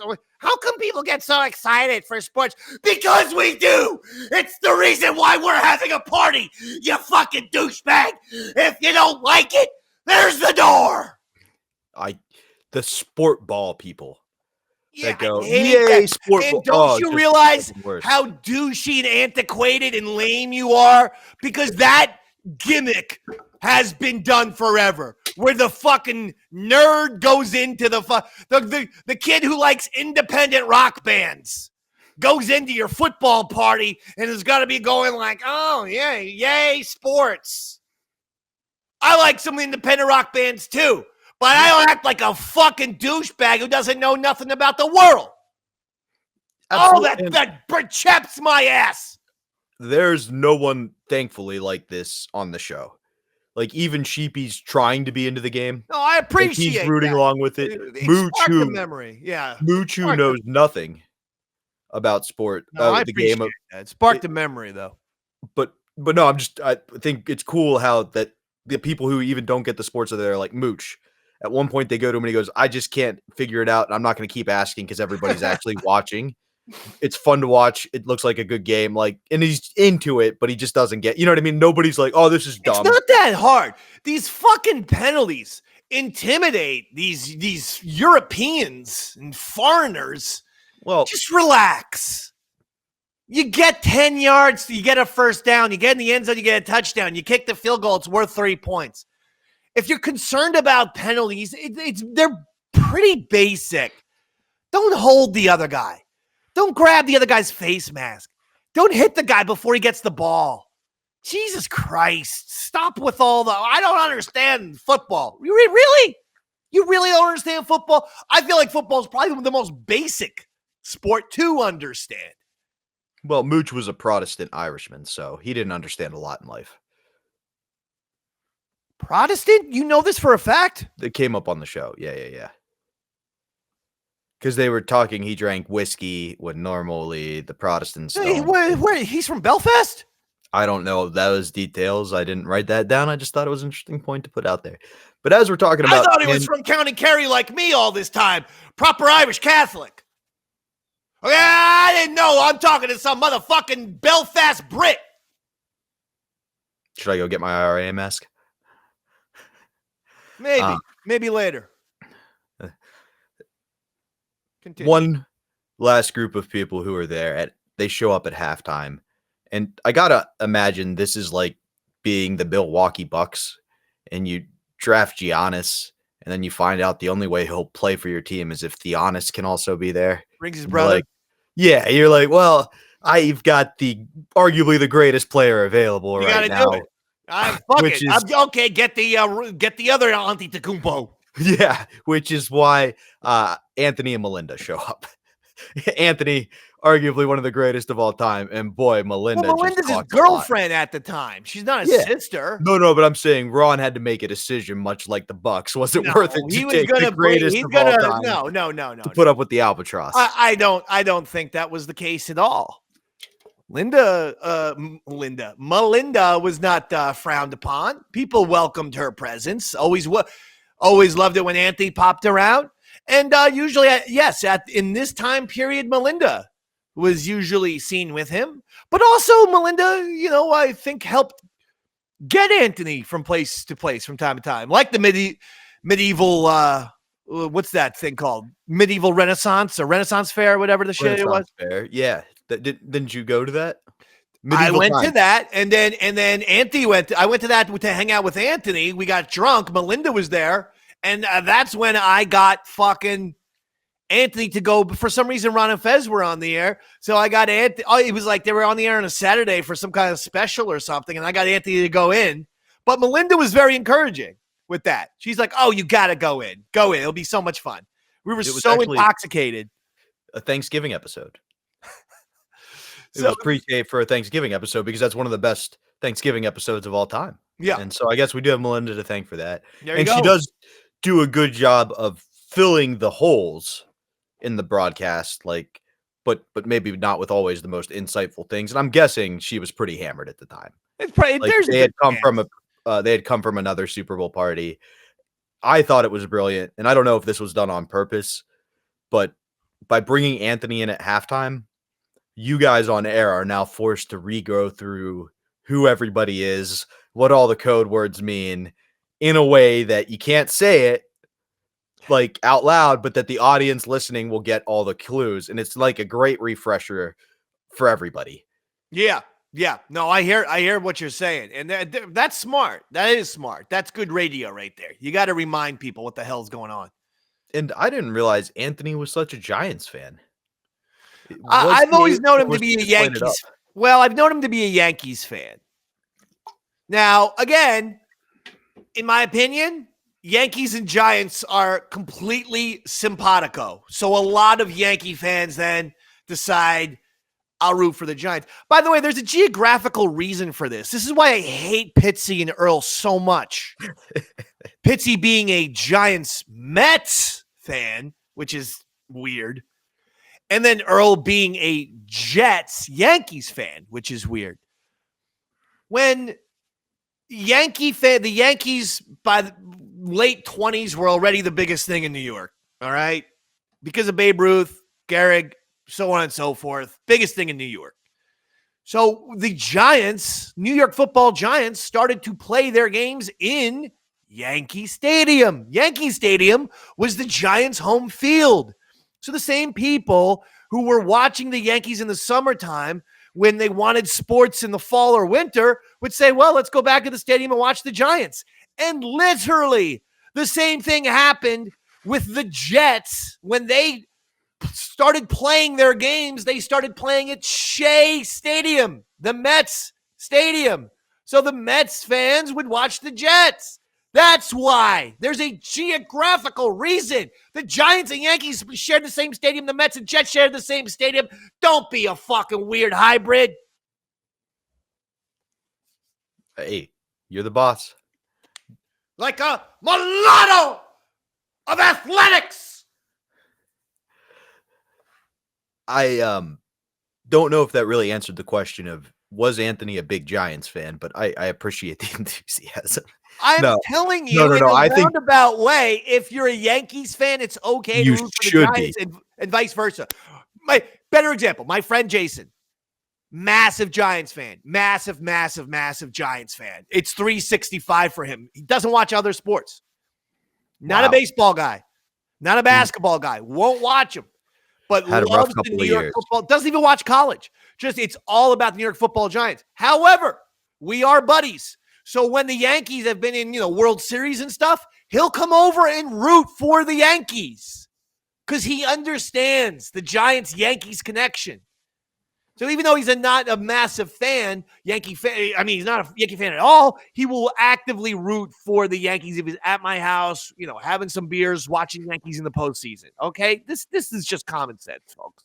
Okay. I'm on board. I think the fact that Melinda was such a big Giants fan may have helped the cause as well. Oh, there you go. You could be a part of it if too. Melinda was a Giants fan, then that's a big part of it too. So they're talking about the game. Things are starting to progress. We learned there's one final bet that's been placed on this game. And I guess if the Patriots lose, Lily has to spend the night with Anthony and Melinda. If the Patriots lose, Lily, the intern, has to spend the night with Anthony and Melinda. Yeah. And I guess the idea of a threesome was so over the top at the time that milking a 4 coming over for the evening, boy, did Melinda milk every drop out of that. We heard that every 3 minutes on the audio. Oh, really? Was this a real thing? Did it ever go down? Why did everybody find Lily so attractive? Oh, I mean, there was a time period where Lily, she's still attractive. She's an attractive woman. Almost gotcha. I haven't seen her in years. Okay. She didn't show up to FezCon, did she? I don't think so. What's that all about? Maybe Fez didn't like Lily. Maybe there was some bad blood there. I can't imagine that. I can't imagine that. No, I was just speculating. That's my job. Your job is to shut it down. But yeah, so Came over and hung out a couple times post Davey Mack post divorce. Oh, we smoked pot and watched Ancient Aliens. Are you sure you're not confusing that with her podcast that she does with Earl? Where they just smoke pot on a couch and don't talk about anything. We smoked the weed. We watched the Ancient Aliens, had a great time. And that was it. Wow. That was the one time we hung out. How did Lily get out of having to be a part of the Super Bowl broadcast? We don't hear from her at all the entire time. Is that true? Yes. And yet she's being brought up on the air. Because of this wager. And Imagine to be honest, she was busy doing stuff in the back. Like, okay, so she was probably a part of the show. Studio, yeah, that was probably her like kingdom, so to speak. Is the whole party outside. That makes perfect sense. Yeah. It is kind of interesting to see how things evolve. Like looking back, everybody goes, "Oh, you couldn't get away with that. Shock jocks were just rude and vulgar." But truly, Melinda would be a problem in 2025. She's making moves on Lily. She's making moves on HTG. At one point, she goes, "Oh, HTG is playing hard to get." And Ron was like, "Is she? Or did she just kick you?" Maybe the scratching is a sign that that's a no. And again, we hear Melinda has been drinking at the party. She starts to get a little rambunctious. She's telling Anthony he's not going to be a part of the threesome. It's her house, not his. How, as a radio guy, you see your buddy's girlfriend get a little out of hand. How do you kind of rein it in without there is no reining it in, pal. What are you supposed to do? I don't know. That's why I'm asking the expert. You see this kind of going. Anthony and her start kind of bigger. Anthony's very funny and doing a good job of putting it down. I mean, if this was my woman, I guess I would I'd laugh. We have a lot of audio evidence of your woman on the radio. I'd laugh and then I'd say, "Hey, let's get a drink real quick." And then be like, "What are you doing? What are you doing? Stop it. Just chill. Just fucking chill a little bit. Just chill. Jesus fucking Christ. Take it easy. Easy. Just take it the fucking easy. My God. Hurry up. I can only speak with my teeth clenched like this for only so much longer. Okay? Got it? Okay, let's go back in the studio. Hey, everything's okay. We just got a nice Jack and Coke for ourselves. That's it. Everything's fine. Fine. Well, everything is fine here. We're going to throw it to a little bit of Ron and Fez audio of the fourth quarter. And we'll be right back. Enjoy. He's floating it. Back with the Ron and Fez show. Fezzy, 2-minute warning right now in the message board games.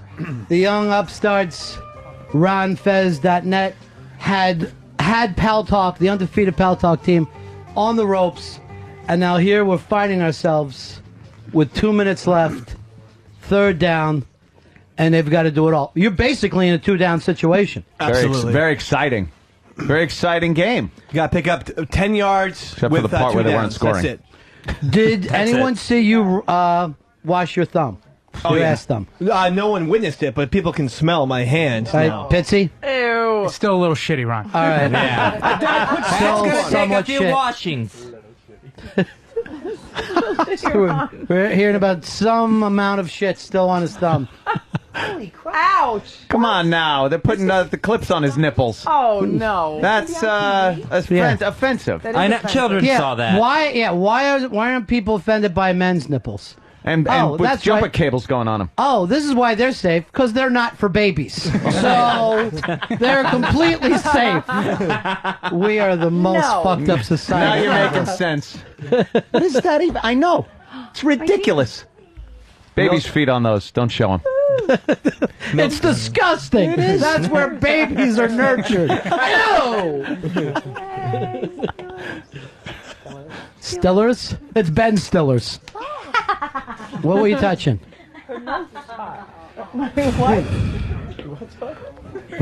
What? What'd you get there, honey? Just a little leg? Highlight? Yeah, I was going for a little peekaroo, but, Well, she smacked my hand because she likes to Obviously, play tough. she wants it. She's wearing a skirt.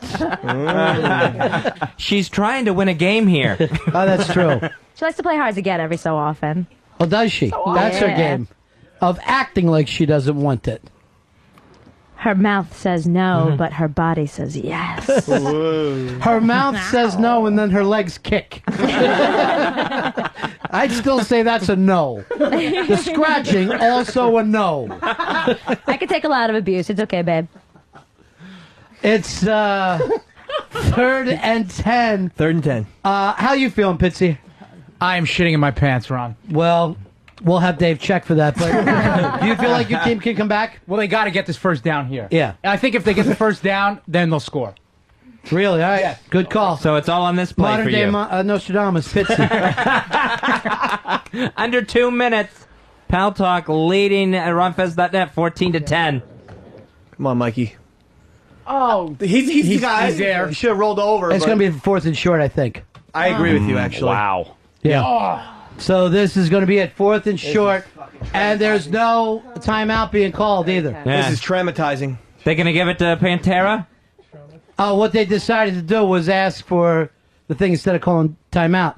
They're asking for the flags to come out. Oh, okay. Fezzi, I said flags. Sit back down. Oh, Jesus. That's a bad spot, Mr. B. Come on. Are we going by the ball or his knee? No, but where he caught the ball, and then if he goes back, he didn't go back. He caught the ball and then moved back. That's a bad spot, in my opinion, but whatever. It's the same. Well, A whole yard short. The problem with this, it does cost you down. This one cost you down. I mean, even guys in ties are getting up. People in ties have now stood up. I can't believe. Of all my money, I thought I was above it all. And here I am, nervous as a peasant.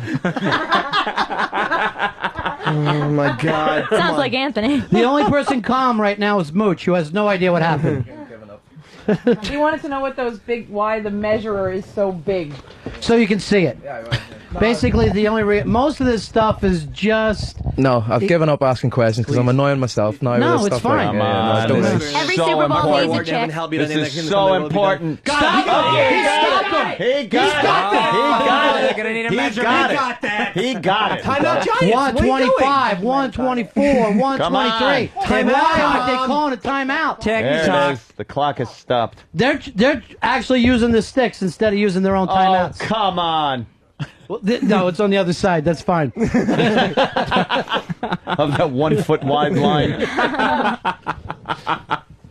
That looks good to me. It's good. Just take That's my word good. for it. That could have been the end of RonFez.net season, but they pick up the first down. They are still alive.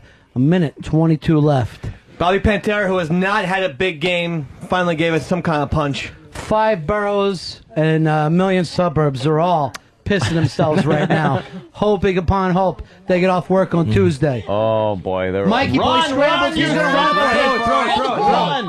You got to throw that away. What? 5 yards. What are they doing? They're Leave scrumming. him alone. Leave him alone. This is still a timeout. The one guy was going between his legs trying to get at the Saw ball. that. Well, they were trying to get the Yeah. ball and the Look. football. Waka waka. Waka, waka. He was down. Oh, no, he did scramble that ball. Down. His knees. That was just, he tried to throw it when he hit the ground. Yeah. Come on. That was an intentional grounding. After he hit the ground, he was passing to a blade of grass. Knee down. Good call, Dave. Good call, shitfinger. You were right about it. They're still on top of him. Yeah. No. Can I smell that finger? Hey, you're not allowed to run out and grab people. Get back, Tom the cop. In basketball, there'll be like 3 technical fouls. He went out and grabbed the ref. Look at me! No matter what happens on the field, look at me! That's abuse of force. In hockey, all of a sudden, the guy skates into the ref. Yeah. I got you, Dave. Someone pick me up. I don't know what I'm saying.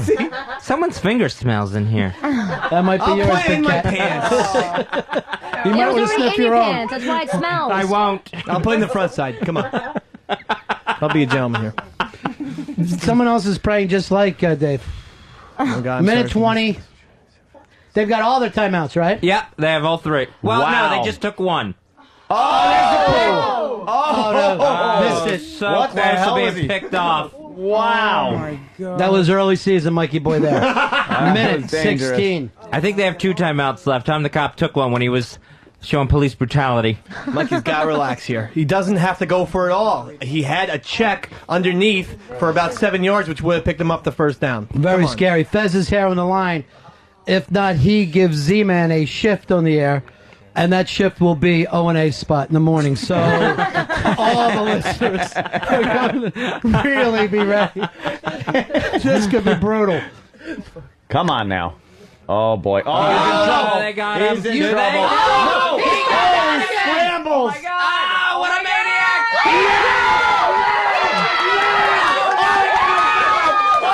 What a play by Mikey boy! Amazing!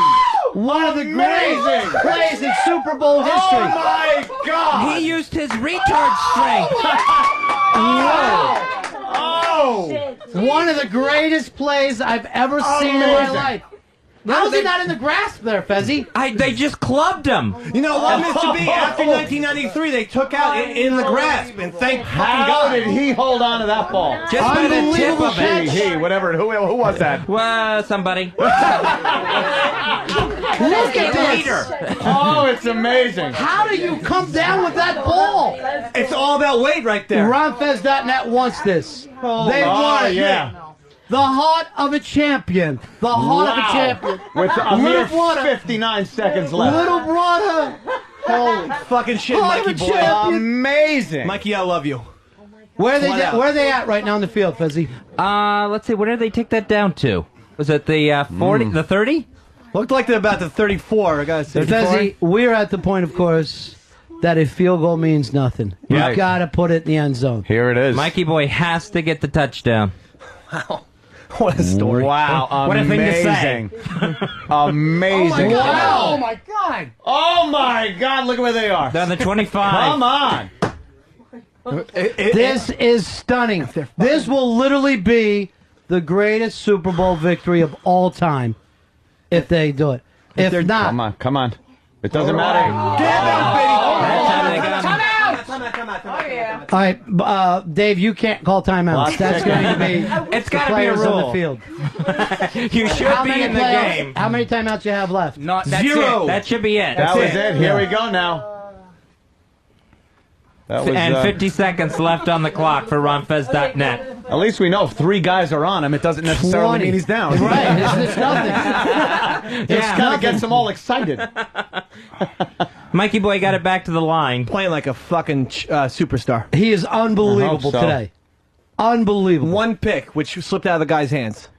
And quite honestly, that fucking play that he got out and connected was maybe the greatest fucking play in Super Bowl. In I've Super never Bowl seen history. anything like Yeah. Amazing. Better than that stupid ass Lynn Swan catch in the '78 that they keep showing every year forever. They were up by 17 points. It's nothing. Enough with the fucking Lynn Swan. Holy, I've never been. Now, you know never something? what? Come I've on never been now. this nervous in my You entire know, life. no jinxes. Yeah. But after a play like that, come on. You gotta win. pull Oh, this yeah. off. You're right. Yeah. They gotta Yeah. pull this off Yeah. and make This is such Rudy. history. Yeah, we're watching Rudy now. This is it right now. This is it. Come on, look, he's yelling at his guys. It's Come not on. happening. Play like me. He just yelled out to everybody. Don't get tackled. Yeah. Oh, they're all over. Wobbler. Oh, no. That was a better move, actually. Yeah, it was a better move. He dropped the ball, stopped the clock. Correct. Giving up another 20 seconds. Yeah. Only took 6 seconds off. Now we need some yards here. Yeah. Come on, 3rd and 11. Jesus. Now it's 3rd and 11, and we need some yards. .net needs some yards. Mikey Boy playing unbelievable. Drop ball by Snoogans once again, but Snoogans having a tough game. They're all over him. Yeah. The guy doesn't have much time to do anything. Yeah. Pat, you're on the Ron Fez show. How are you, buddy? Go ahead, Pat. I've got to turn off this internet game. You got to check out the Super Bowl. They're down to the wire on it. It is amazing. It's not. It can't be as exciting as this. Let me give you guys an update. Get out of here. Did he get it for first down?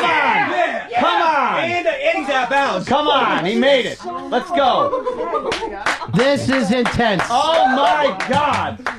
Insanity on the field. It's going to happen, Dave. This is You it. can feel it. The magic. Dave, you can feel it. We're going to do There this. he is, inbound. Fuck Earl's New York football. Asshole. Airplanes. I can't say the team name. Wow. Wow. Eli Manning will never buy another drink in this town. is As long amazing. as he lives. People will be going, I got that. He's a new cheater. Slow and steady. If this happens, Come on if now. not, Come forget on. about it. Come on. There it is. There we go.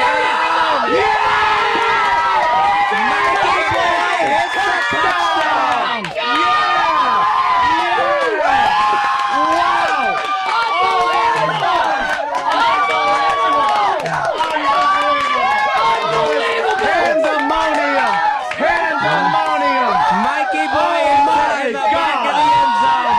This is amazing. An amazing upset.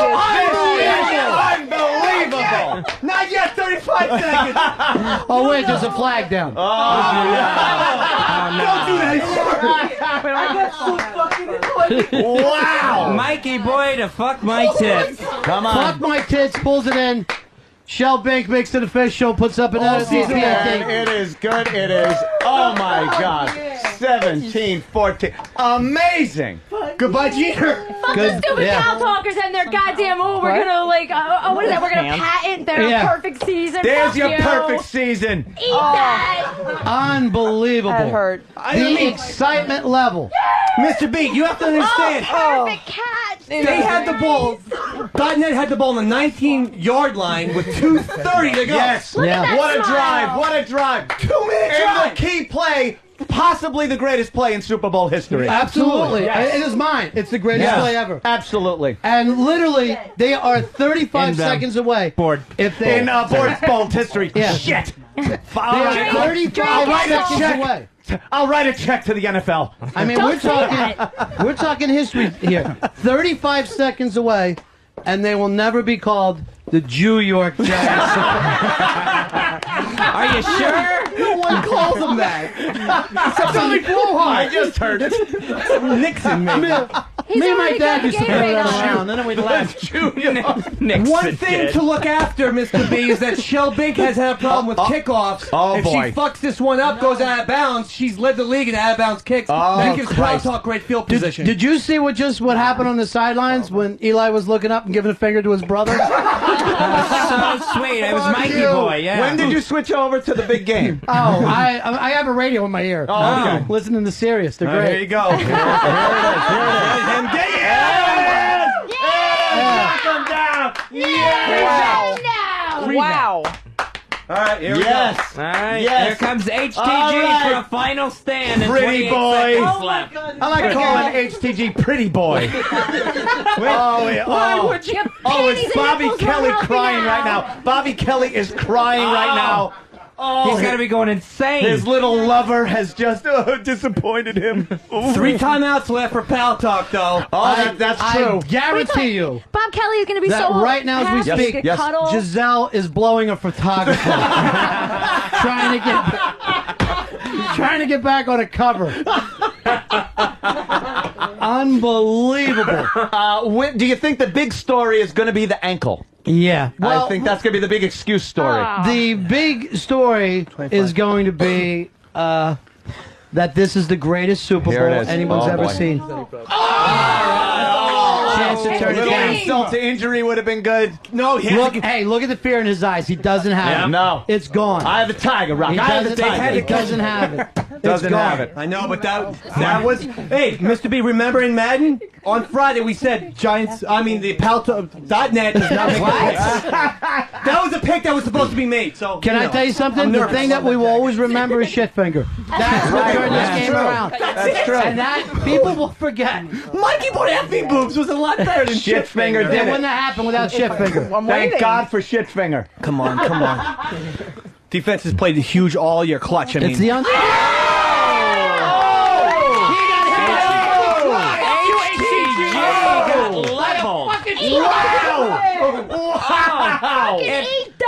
If HTG is not hurt before, she is devastated now. Fucker.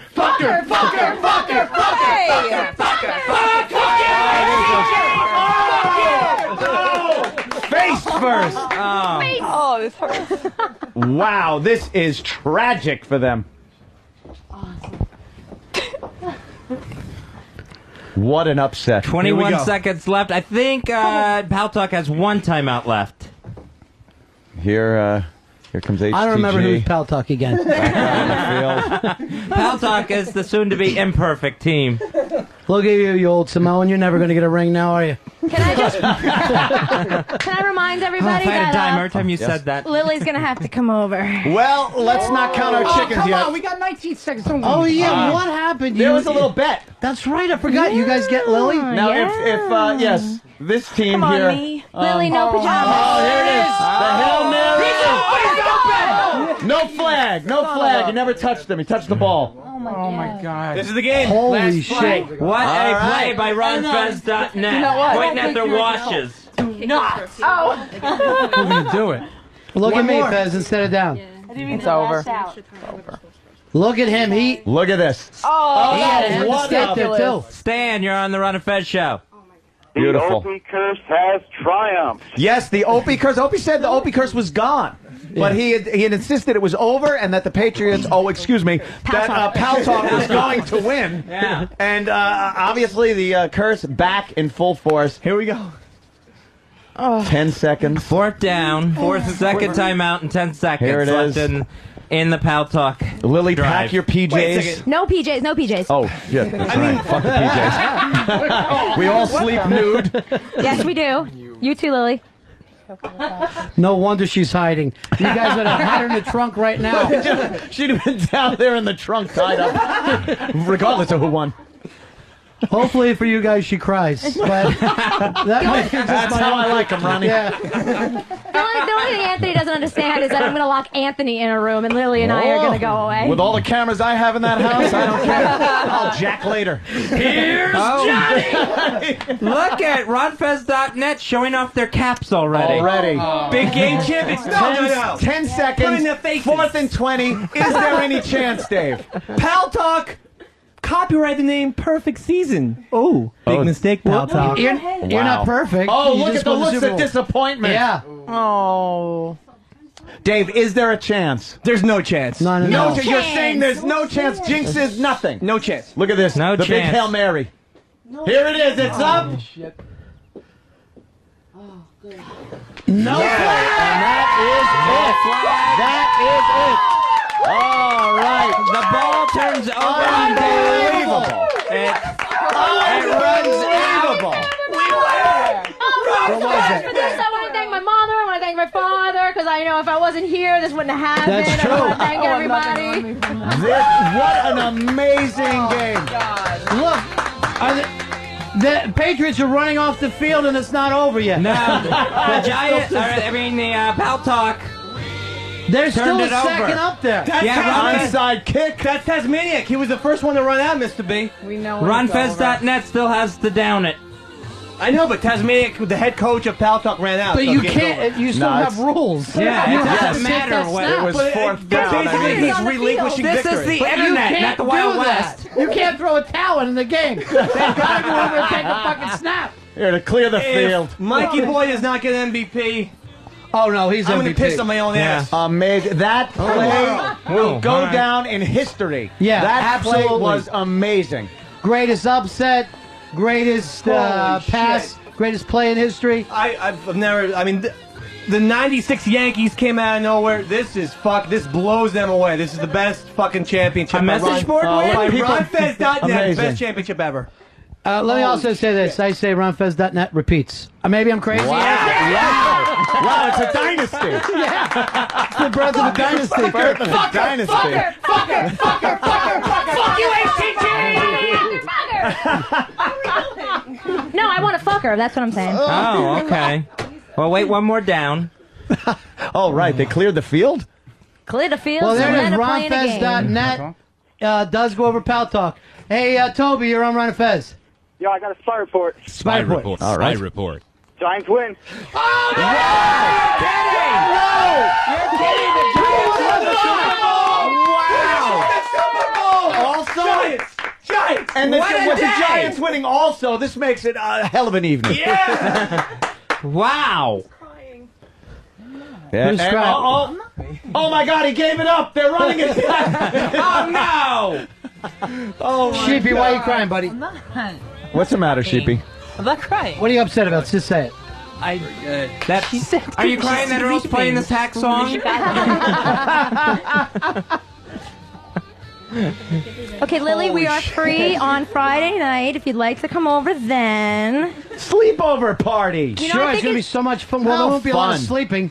I believe we said it was fun. a sleepover week party. Was that what it was? A week? Well, I'm going to Sure. go back and check tape. I don't know whether it's, but believe me, after one night with her, you'll be done. I can't believe it. Adam, you're on the Ron and Fez show. Yeah, I wanted to know what Kathleen from the Bronx has to say about the victory. She's out in the other room right now. Good show, guys. Thanks, man. Thanks, Adam. Greg, you're on the Ron and Fez show. What is with Bill Belichick quitting? He walked off the It's the fucking field. Pistons. Wow. Yeah, it is. If he can't be Walked perfect, off the field with time left on the clock. You are absolutely right, sir. Hopefully, we'll never see his ass again. He will Bye. leave to some evil island that's shaped like a skull. And let me be the first to put this on record. I believe that is karma for the cheating that went on. The cheating that went on. Finally, karma bit them in the ass, and they lose the big one. Fuck your perfect season. Fuck it. And it was also cheating on his wife. No one ever even brings Yes, that that's up. what I meant. HTG in tears. How you doing, buddy? Wow. This is devastating. But you know what? I'm happy for Dave. I'm happy for Kathleen. I'm happy for New York City. This is Good sport. exciting for all you guys.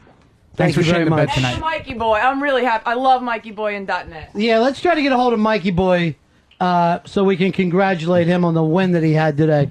What a year .net is. First of all, they sweep the year-end awards with Listener of the Year, Jew of the Year. just huge. So many great awards. And then you turn that around and they win the big super board game. And now I'm understanding, Fezzi, young Eli Manning led the Giants over. That's amazing. That is even more amazing than the board games. Now, back-to-back brothers? That's the craziest shit ever. Who That's sees that? insane. I think you got to go back to the Fonda family since someone's ever really owned a business like this. That's got to make holidays at the house a little Yeah. rough, trying to decide who's better. Back to back like that? Yeah, who wins the beanie Amazing. cup in that family? Oh, my Ron and God. Fez show. Hello? I believe we have baby girl standing by. Hi, Fezzi. Hey, honey, how are you? Hello, baby girl. Hey, Melinda. Hey, Thanks honey. For doing the show. Thanks for doing the show, guys.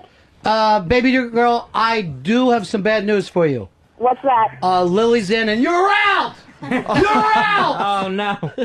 I was just over there, and all I know is she was making a taco salad, and I think she lost her blue fingernail in it. Did anyone find it, Marissa? No, nobody found it yet. Oh, thank God. Melinda, do you think that you could throw Ant out and it could be the three of us then? Oh, fuck yeah. Fuck am I, piece of shit? Yeah. It's my fucking house. Just wrong. It's my house, bitch. It's my house. Jesus Christ. We'll go to a hotel, fucker. Did I go to sleep and wake up in Planet of the Apes? When did women start to run the world? Well, we'll tape it. We always said whatever me and Marissa do, as long as we got a video camera, you don't mind. Tape my ass. 1989. Taping shit, right? You chin deep into that. What's that, Matt? Danny wants in on this conversation. Yeah. I'm sure he does. Tie Danny him and up. Anthony can go and drink and be fucking lushes like they are, and me and Marissa and Lilia have a great time. And we'll drink and be luscious like you are. Us? No. Never. It's supposed to be a good night, guys. All right. Never Yeah, touched right. a drink in my life. Let's keep it up and happy. It turned ugly at the end of the party. Don't fuck this up. You ever notice, like, when you're a little flush, people come out of the woodwork to share it with you? No one Stay in the owns the show woodwork. and Go, hey, let me help you out with the losses. See what I can do. I want to help out. I didn't know. You made this bet. You lost. Let me in there for you. Ron, Angel fucks wowing for you and you're missing it. Mrs. She's on. All right, tell her I appreciate it. All right, honey. Have a good night. Thanks, baby girl. Michael, you're on the Ron and Fez show. Hey, it's the peeing in Dave's butt crack is what did it. You think he can wish for world peace and you can do that again, maybe? Fuck world peace. Although Watley's back on his losing streak, too. Yeah, my jinx has showed up again. I can't wait for that Z-Man show. Oh, right. You gave him a show. Coming soon to the Saturday Night Virus. A pilot. A pilot episode. It's a big pilot. I heard it was a pilot. So when do we break the news to him that there's no such thing as a radio pilot? Well, we won't even put him on the air. We'll just put him in a fucking wash machine box. And hand him a little Hi, everybody. If you like cigars, this is the show for you. Some radio pilots or TV show pilots, they never get aired. That's yeah, right. it is Yeah, true. they Right. just film 'em. I didn't even think of that. That's true. So you didn't really promise him anything. No, he also has a month. He has a month of immunity on Ron Feznet. You know what television yeah, that's is. right. We got Mikey Boy, the winning QB. I love you, Mikey Boy! Congratulations, Mikey Boy. Wow. Mikey Boy. Is he officially MVP? What, sorry? No, nothing. Sorry. I don't think they've handed out MVP yet, have they? okay. I don't think so. Mikey Boy, congratulations. Thank you. So many people counted us out earlier in the season, including Dave. I'm glad to show everyone how strong our team was. An amazing run. We're so proud to be the champion. You know what? Everybody thought you made a giant mistake when you went 2.0, but you showed that you were able to rebuild during the season. Well, everything worked out in the end, and I think everyone saw what our strength was, and the people who counted us out really learned. Where are you right now? Right now, I made it home already. Oh, you made it home already. Oh. Wow, from the stadium. That's fast. Yeah. Well, that game was played on the Upper East Side. Oh, okay. Somewhere around 68th Street. My wife's party must have been great. Did you stop by his house at all? I'm sorry? Did you stop by Dave's at all? Yes, I did. I was there for a while, yeah. Would you do me a favor and pay his phone bill while you're over there? I don't mind. Can you give a kiss to his wife for me? And I meant great in a good way. Mikey Boy, congratulations, brother. Thank you, guys. Thanks a lot. All right, peace. See you, Mikey Boy. Boy, who walks out on a Super Bowl party? Especially one that's that exciting at the end. You know what? People expect food and drink. That's probably what the problem is. Right. Hey, we had Fritos. You get so thirsty. That was the beverage. There was some milk. What a game, though. Yeah. Amazing. It was the best game, the best sports experience of my entire life. Flat out. I'll second like the that. best sports. I was so nervous before the game. You were pretty much worried that they were not going to pull that off. I think everybody was. I wasn't. I it knew looked it. bad when well, we can talk about the Patriots. Yeah. Now I'm talking about a post-game wrap-up of the Super Bowl. when they scored, it looked a little grim. It looked very a couple dismal. of minutes left, But here's the thing: I've seen Eli Manning come back on teams, so I wasn't. But that entire game, That they were worried. not making those drives like that. True, but they weren't doing it. But Ron Bennington said they should go into shotgun the whole game. said. Ron Bennington said. Go ahead, Dave, as you were saying. Dave, who did you quote there? I couldn't pick that Ron up. Bennington fucking said that they should go into shotgun. And they did. God. Ronnie B! Ronnie B! Ronnie B! Ronnie B! Hey. Ronnie B! Hey, really, I'm just the most important person. That's all. I could have done it without you. I really could have. JD, you're on the Ron and Fez show. Hey, I just wanted to send a big F.U. to Tiki Barber. No What's that, kidding. guys? Fuck you, Tiki Barber. Seriously. You know what? Let it come out. You're gay. You and your brother are both gay. And that's why, if you have a twin, you don't want to let them sleep together. Because they start to make out. Unbelievable. He walked out on that team. And remember last year, and I'll say this to Earl and you, Fez, when me and Dave he walked out on a team that could go to the Super Bowl. And both you guys said bullshit to me, too. Neither one of you guys last year thought he made the right move. Now, does this look like the fucking worst move in the history of sports? It looks like a hugely bad leave move. a team that picks up a ring so you can go on the Today Show and talk about recipes and fucking... and what you're wearing. Yeah. And he's never got one good interview yet. And at the same time, Mr. B, the fact that he left made the team stronger, like, collectively. They made him into a group rather than...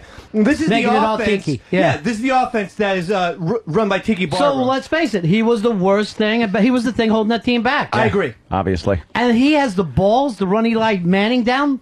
I equate him to Earl for the Ron and Fez show. Yeah. Or no, Like you know the who thing he that's is? holding him back. He's like an Earl, or he's like a... That's a great analogy. He's like a Vince...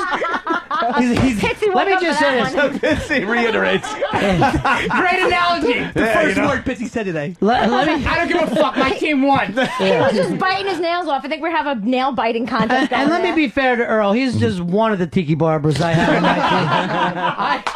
I got a boatload of Tiki Barbers. Steven, you're on the Ron and Fez show. Excuse me, how many years did Dave sacrifice off his life for this victory? Oh, yeah. How many did you give up? It was like 7, Dave? No, I think Mr. B, it was around 15 or 10. Yeah, I think it was. I think it was 12. 12 years. 12 years. Yeah. Yeah. Who's this? Way to take... Who's that, Mommy? Oh, hi, Beanie. Get Beanie on the phone. No, she's not there. You said she was listening. Yeah, she wasn't listening.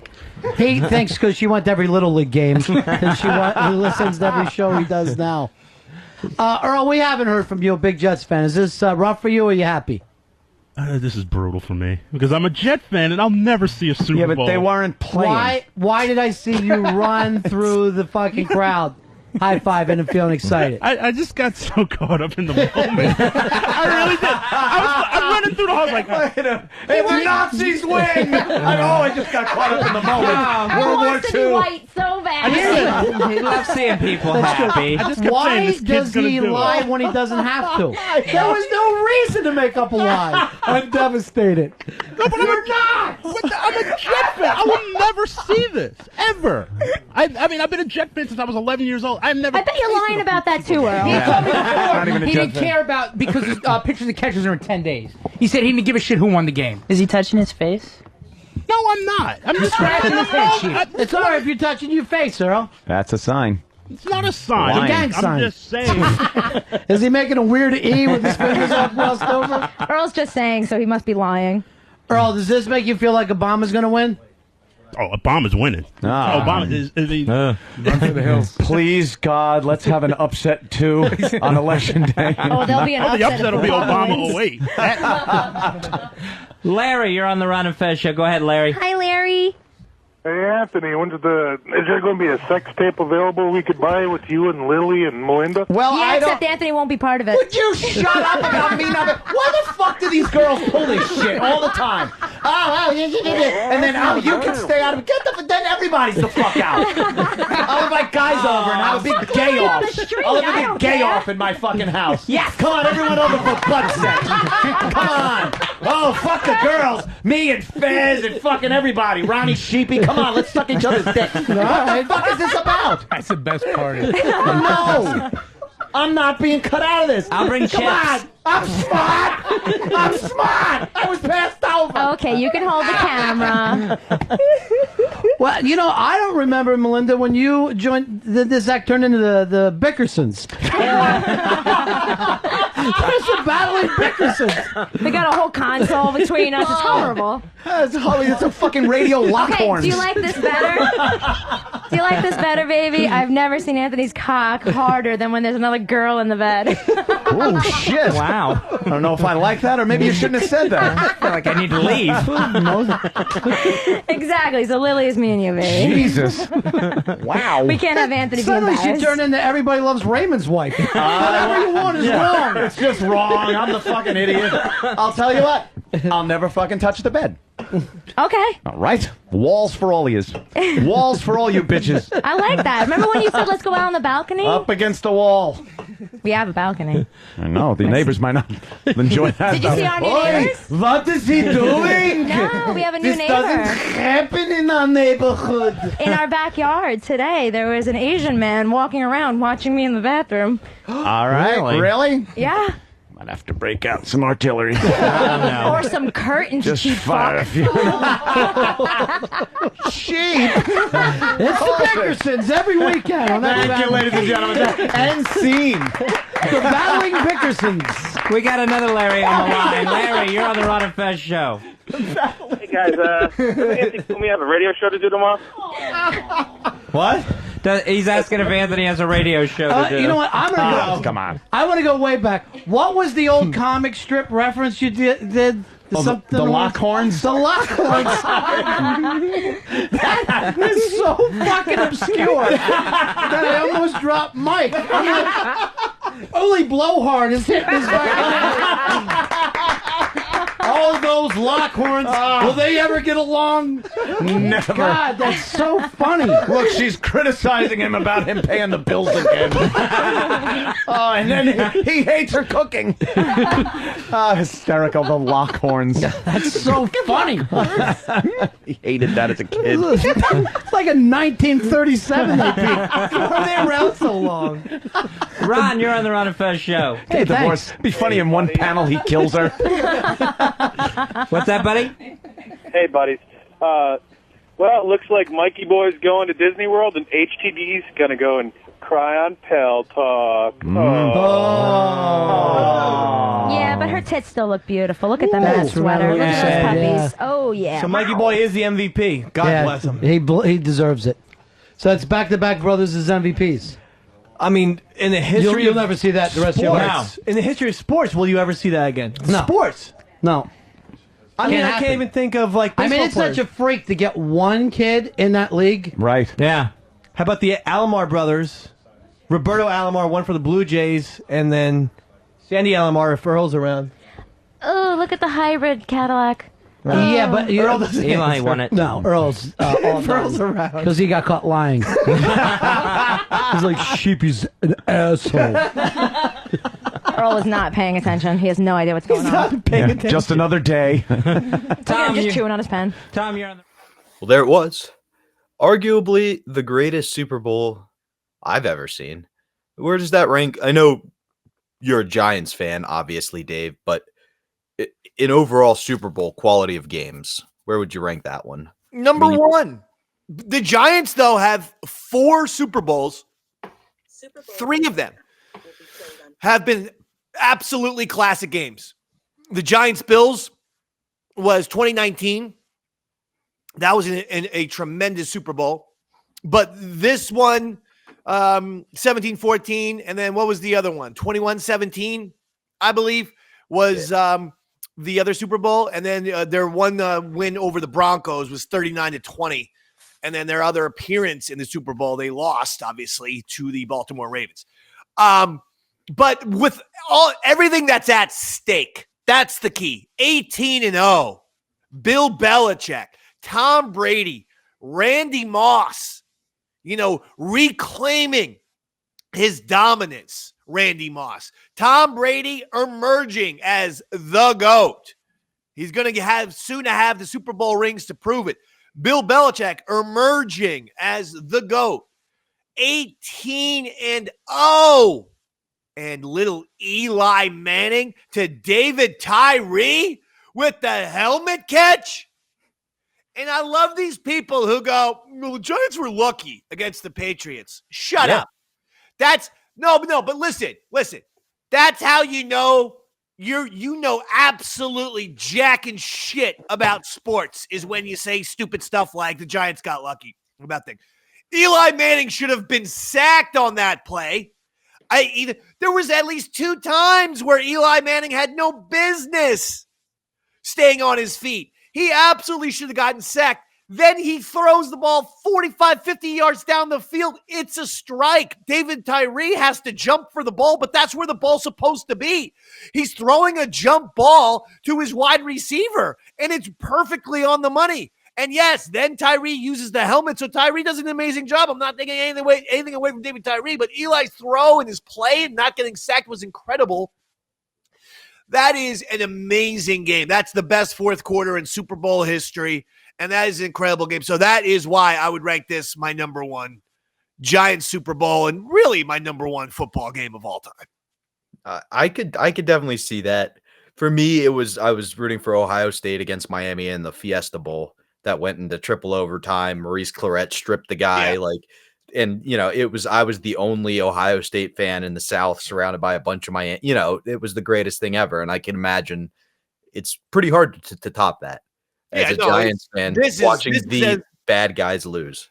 This is as good as it gets right here. This is why you watch sports. It's because every once in a while it gives you a little bit of magic that you'll never forget for the rest of your life. You will never forget it. And it's something you can tap into, right? Like when things are down, you may or may not have a place to live. You may or may not have a girlfriend. Why are you may or may not have reminding me of these things? These are all my personal things, Dave. Oh. You jumped in too soon. Why don't you just take whatever equipment you have, whatever money you have, come down here, and we'll try to, at the very least, we could do like a Jonestown or, Branch Davidian type of deal and just lock ourselves in here with firearms. The issue is they only remember the main guy when that happens, which would be you. When there's only 2 people, I think that's the issue. It wouldn't be 2 because Big A would somehow find his way down there. Bobo, Flutzy would show up after a decade. Let's do that. I mean, that would be great if we have all those people as we barricade ourselves with a lot of machine guns and gasoline. That would be fantastic. I'd love that. Dave decided to sacrifice me to God. Yeah. Dave, I think the ATF just shot Bobo. I don't know. I haven't seen him in a few hours. I think they got Bobo there. Isn't it ironic? He never plugged and now he can't plug his wound. But I'd love that. I'd love some sort of crazy Branch Davidian complex type deal. That would be awesome. We get on TV that way. I'll tell you that much right now. We'll see what happens. They always cover that shit when there's some sort of standoff. But you got to the standoff's got to last like at least a month. That's the key. And I think, unfortunately, the only 2 in that group, maybe 3, maybe Big A would, but it would be you, me, and Big A. We'd start. The rest of them would start. I give up. Sorry, Dave. I got to go take care of Mr. Oh, at that point, they're going nowhere. I'm not opening up the door so that Bobo can get out. Sorry, tough shit. You shouldn't have come here. You're part of what is going to be some sort of hostage, massacre, fucking governmental fucking thing where everyone gets burned alive or shot in the head. Sorry, that's what you signed up for. All those years ago. Don't blame me. But what I was gonna say is, in your down moments, that's the type of joy you can tap into, and you can feel it collectively by the room. We heard as the Patriots were going on down their drive to go ahead, the non-football people started rooting for the Patriots because it was exciting. They enjoyed what was happening. Then as Mikey Boy and Eli are coming back, those people were still rooting for the Patriots because they picked a team, and now the Giants fans are into it. And if you're listening, it truly sounds like the atmosphere of being at a Super Bowl party.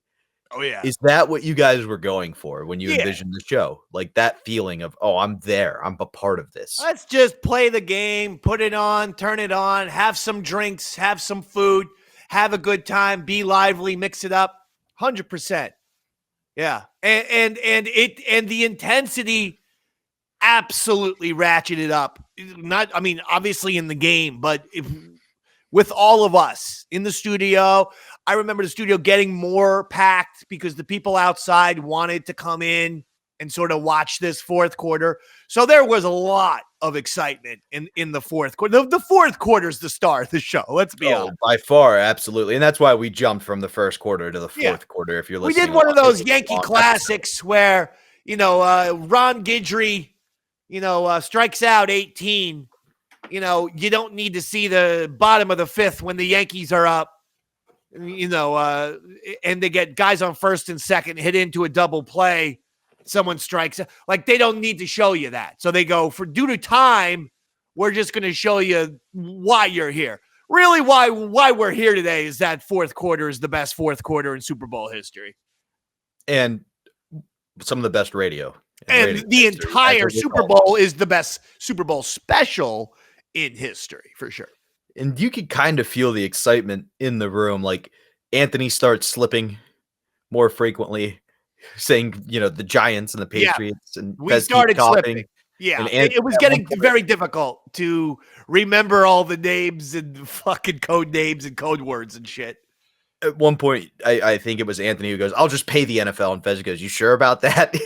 Because it would be a lot of money. But Ron says my favorite line, and I don't like to just summarize on here, but it deserves saying. At one point, he slips, and Fez goes, "I think you mean the Pal Talk team." And he goes, No, I've got Sirius in my ear. They're a great satellite network. Which is just very his way of being like, come on, guys, what the fuck? I really, really enjoyed that. That's good. We do some of the bets. Did Z-Man get to do his pilot? Yeah, he did. He did. Tommy Z got to do some sort of radio show, I remember. And I don't know if it was him doing all of the impressions, or I remember him sitting down and interviewing Ron, but I don't know if that was for his pilot or not, or I don't know exactly. We actually heard about that on last Tales from the Satellite, because Ron finally told him, you got to get rid of your note cards, man. It was the same thing he was telling you. He used Z-Man as the example in how to not do it. Was he writing a book with Ron and then would come in and interview him or something? I don't remember what the goal was, but Z-Man definitely got on the radio, 100%. And you kind of said earlier that Lily did not go spend the night with Kumia. Honestly, nothing. Although something tells me she went there. She may have went there, but literally to hang out and drink, to party. But there was nothing there was nothing salacious ever occurred. I would say that's Anthony in a nutshell. He would say the salacious stuff, and then behind the scenes, usually it would be like, let's just have a couple drinks and relax. Yeah, there was nothing salacious. She may have went to the house, though, because she wanted to keep that radio bit going, and then she'd have a little update of what happened and so on and so forth. And I was giving Lily a bit of a hard time earlier, but she did understand the spirit of the Ron and Fez show, of the yes and blurring that line of work versus shoot. I mean, she wasn't quite as good as the human jukebox, the human multi-tool, the human Swiss knife, Eastside Dave, who can work a shoot a work, be the stunt guy, be the introspective journalist, Mr. Do-It-All. But it is, baby. Da Vinci, baby. One other bet we hear about that we didn't hear until this part is Beanie Mac calls in and reveals she's very excited she won $200. That's hysterical. Well, she always goes to a Super Bowl party at my cousin Eileen's, and it's a big McDonald party where a lot of the Mac clan are there, and they gamble. They love to gamble. They've got the box thing going on, but then they got some kind of game where they put their money on a table and they go around. I don't know how the game works. But it's like you're on like a dinner table, rectangle. Everyone puts their money on the edge. And you do something, you flip or there's a card or something, and you go around and you take other people's money. I don't know. But I swear to God, my mom seems to win this fucking game every year. She either wins on the boxes or she wins on that game, some sort of old school New York gambling game. Where she's like, oh, yes, I won the table game. I just got $250. The only time I've ever won on gambling was the Patriots-Hawks Super Bowl. where the Patriot or not. Yeah, where they came Falcons. I'm sorry. I'm so focused on this. Hawks. I love it. He got a fucking Atlanta team, but he got the basketball team. Oh, that was good shit. That's how you know I'm a sports fan. Because within a second, I started laughing at how stupid you were. I knew you meant Atlanta Falcons, the football team, but you said Hawks, not me. I did. You said it, stupid. And when I kill myself after this episode, you'll know how big of a sports fan I am. But no, so at halftime we bet on the Patriots to come back and win, and my buddy had one of those box games and ended up winning because of the final score, which is the biggest pot, and we cleared almost $1,000 by the time the night was over. But unlike your mom, we weren't supposedly fans of one of the teams playing, so for us the big win was the money. But Beanie was just also way too excited about the money. She did not seem to care about the result of the Super Bowl. She's all about all. No, she was happy with the cash. Don't get me wrong. She was excited to see the Giants. Her Yankees are mommy's love. Everything else is a little second place-ish. Whereas I like to think, for me, it's Yankees, Giants, Knicks, and Notre Dame are my Mount Rushmore, all tied for first. Makes sense. Then again, baseball season is 162 games, and I'm realistically watching 140 games a year. When just by spending that much time with a team, sometimes you develop favorites. So I understand that kind of connection with baseball because my parents, my dad and my mom, daddy's passed on, but mommy, they're people who watch every single game. They're watching, if not 162 Yankee games, they're watching 155. Like 7 games they might miss because of a doctor's appointment or a family function or some shit like that. And like you said, if you're a Yankees fan that diehard, you get a pass to be a Giants fan. Yeah, but you don't have to be an active I always loved the Giants as well. But Beanie was more excited for the cash. Good job, though. Good job. I thought it was very insightful. Wow, I just blanked on what my next question was. Oh, Jesus. I apologize. Look at this fucking guy. No, so the other cool thing is all the fans start calling in. So you get to interview HTG, who's there, who gives a concession speech. Did any of that come into play when you were assigning things? No. Were you like, okay, if we need to, we know HTG can play this role a little while. No, it was just trying to find some names to put on some people real quick. Mikey Boy calls in. He was actually Mikey Boy, aka Eli Manning. He was actually already home. He had watched the Super Bowl. I thought this was very funny. At Dave's house, your wife had a Super Bowl party while you were doing the on air, and I'm sure it was listening to you guys being a part of the show just at home. That's right. That's right. There was a Super Bowl party that happened at my house when I was on the air. And how does that dynamic happen? Like, what's the conversation like behind the scenes? Well, I'm still having the Super Bowl party.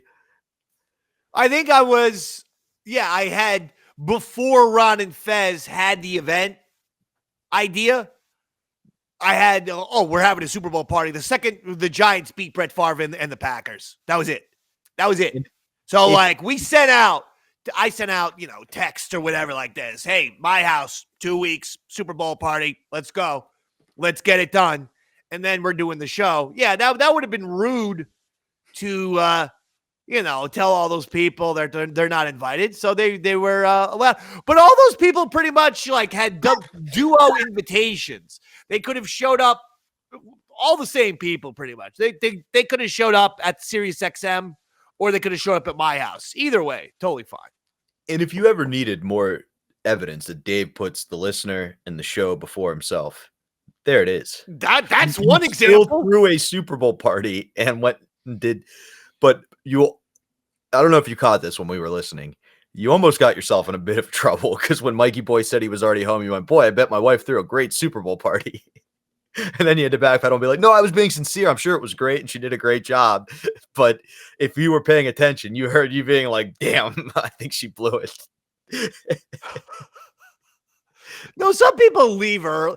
If you don't, if your team is not in the game, a lot of people leave a Super Bowl party before the fourth quarter even, but certainly during the fourth quarter. That's pretty standard, Yeah.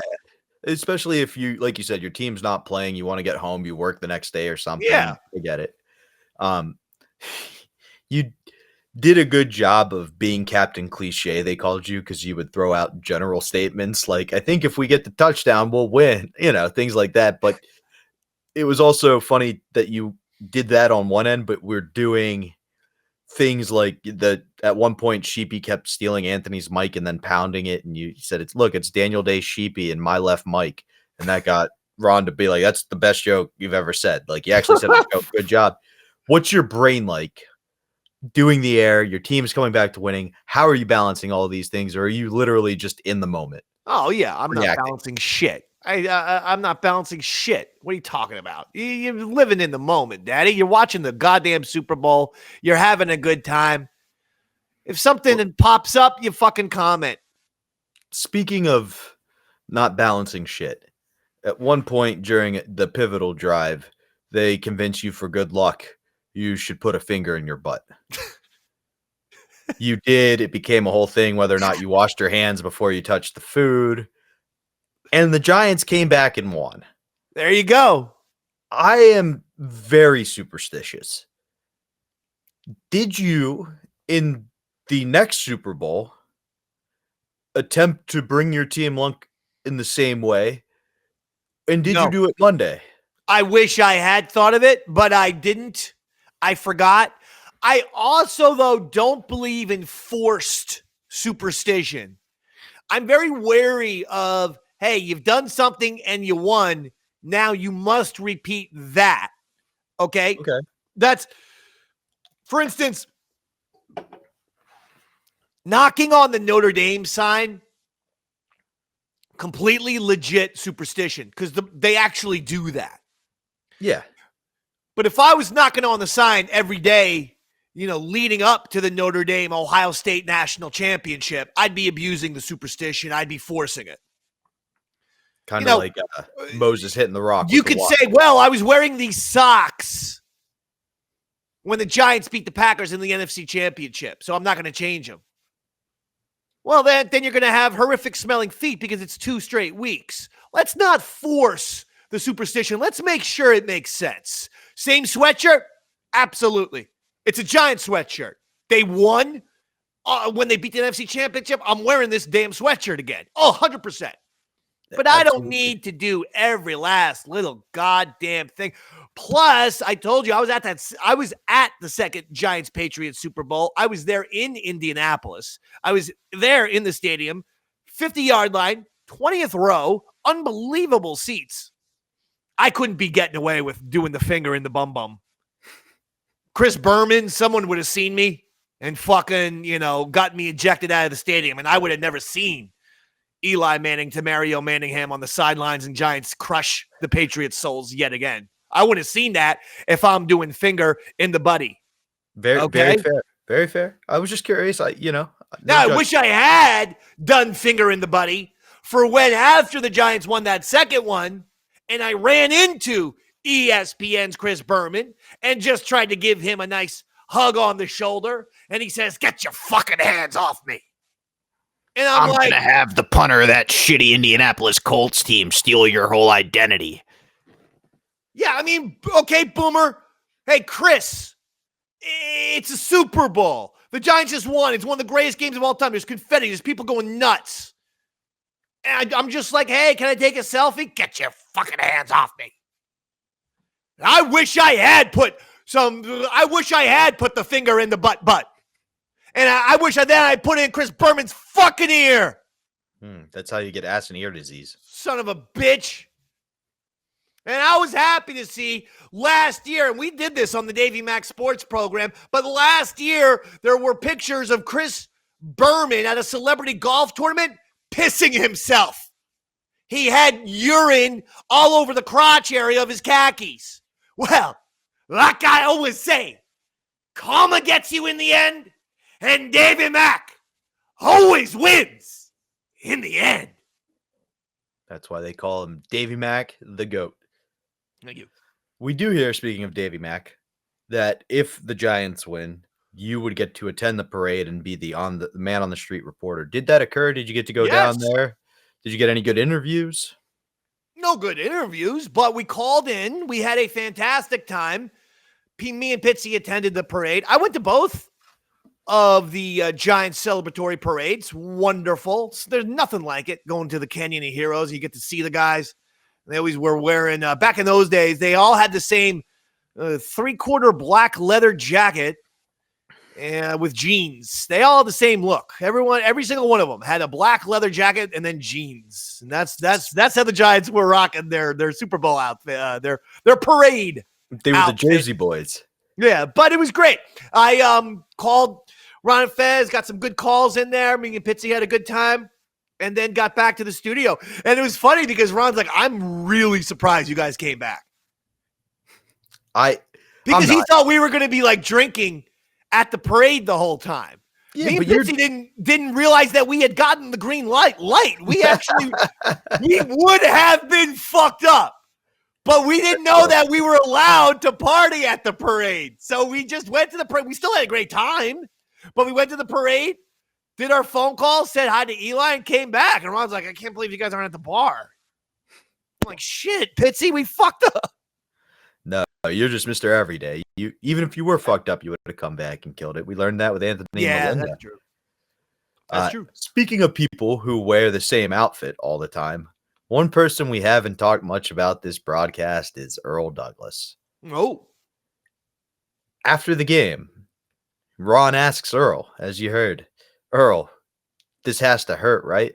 Mm. And he goes, yeah, as a Jets fan, it's tough to see.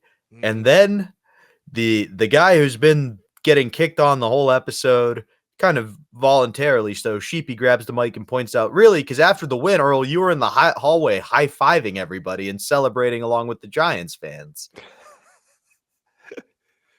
I don't think Earl's a big football fan. He's a die-hard Yankee fan. But like, you know how many years I worked with Earl? He didn't talk football with me. And he didn't talk basketball with me either. I know I could fucking run circles around Earl and his basketball knowledge, his hoops knowledge is and on a basketball court. We heard that episode. I mean, he's in New York. It's the basketball capital of the world. Like, come on. But regardless, yeah, football, I know he's a Jets guy. But he's a Yankee fan, legit. He's a hardcore Yankee fan. I give him all the credit in the world on that. The rest of the sports, I have my suspicions.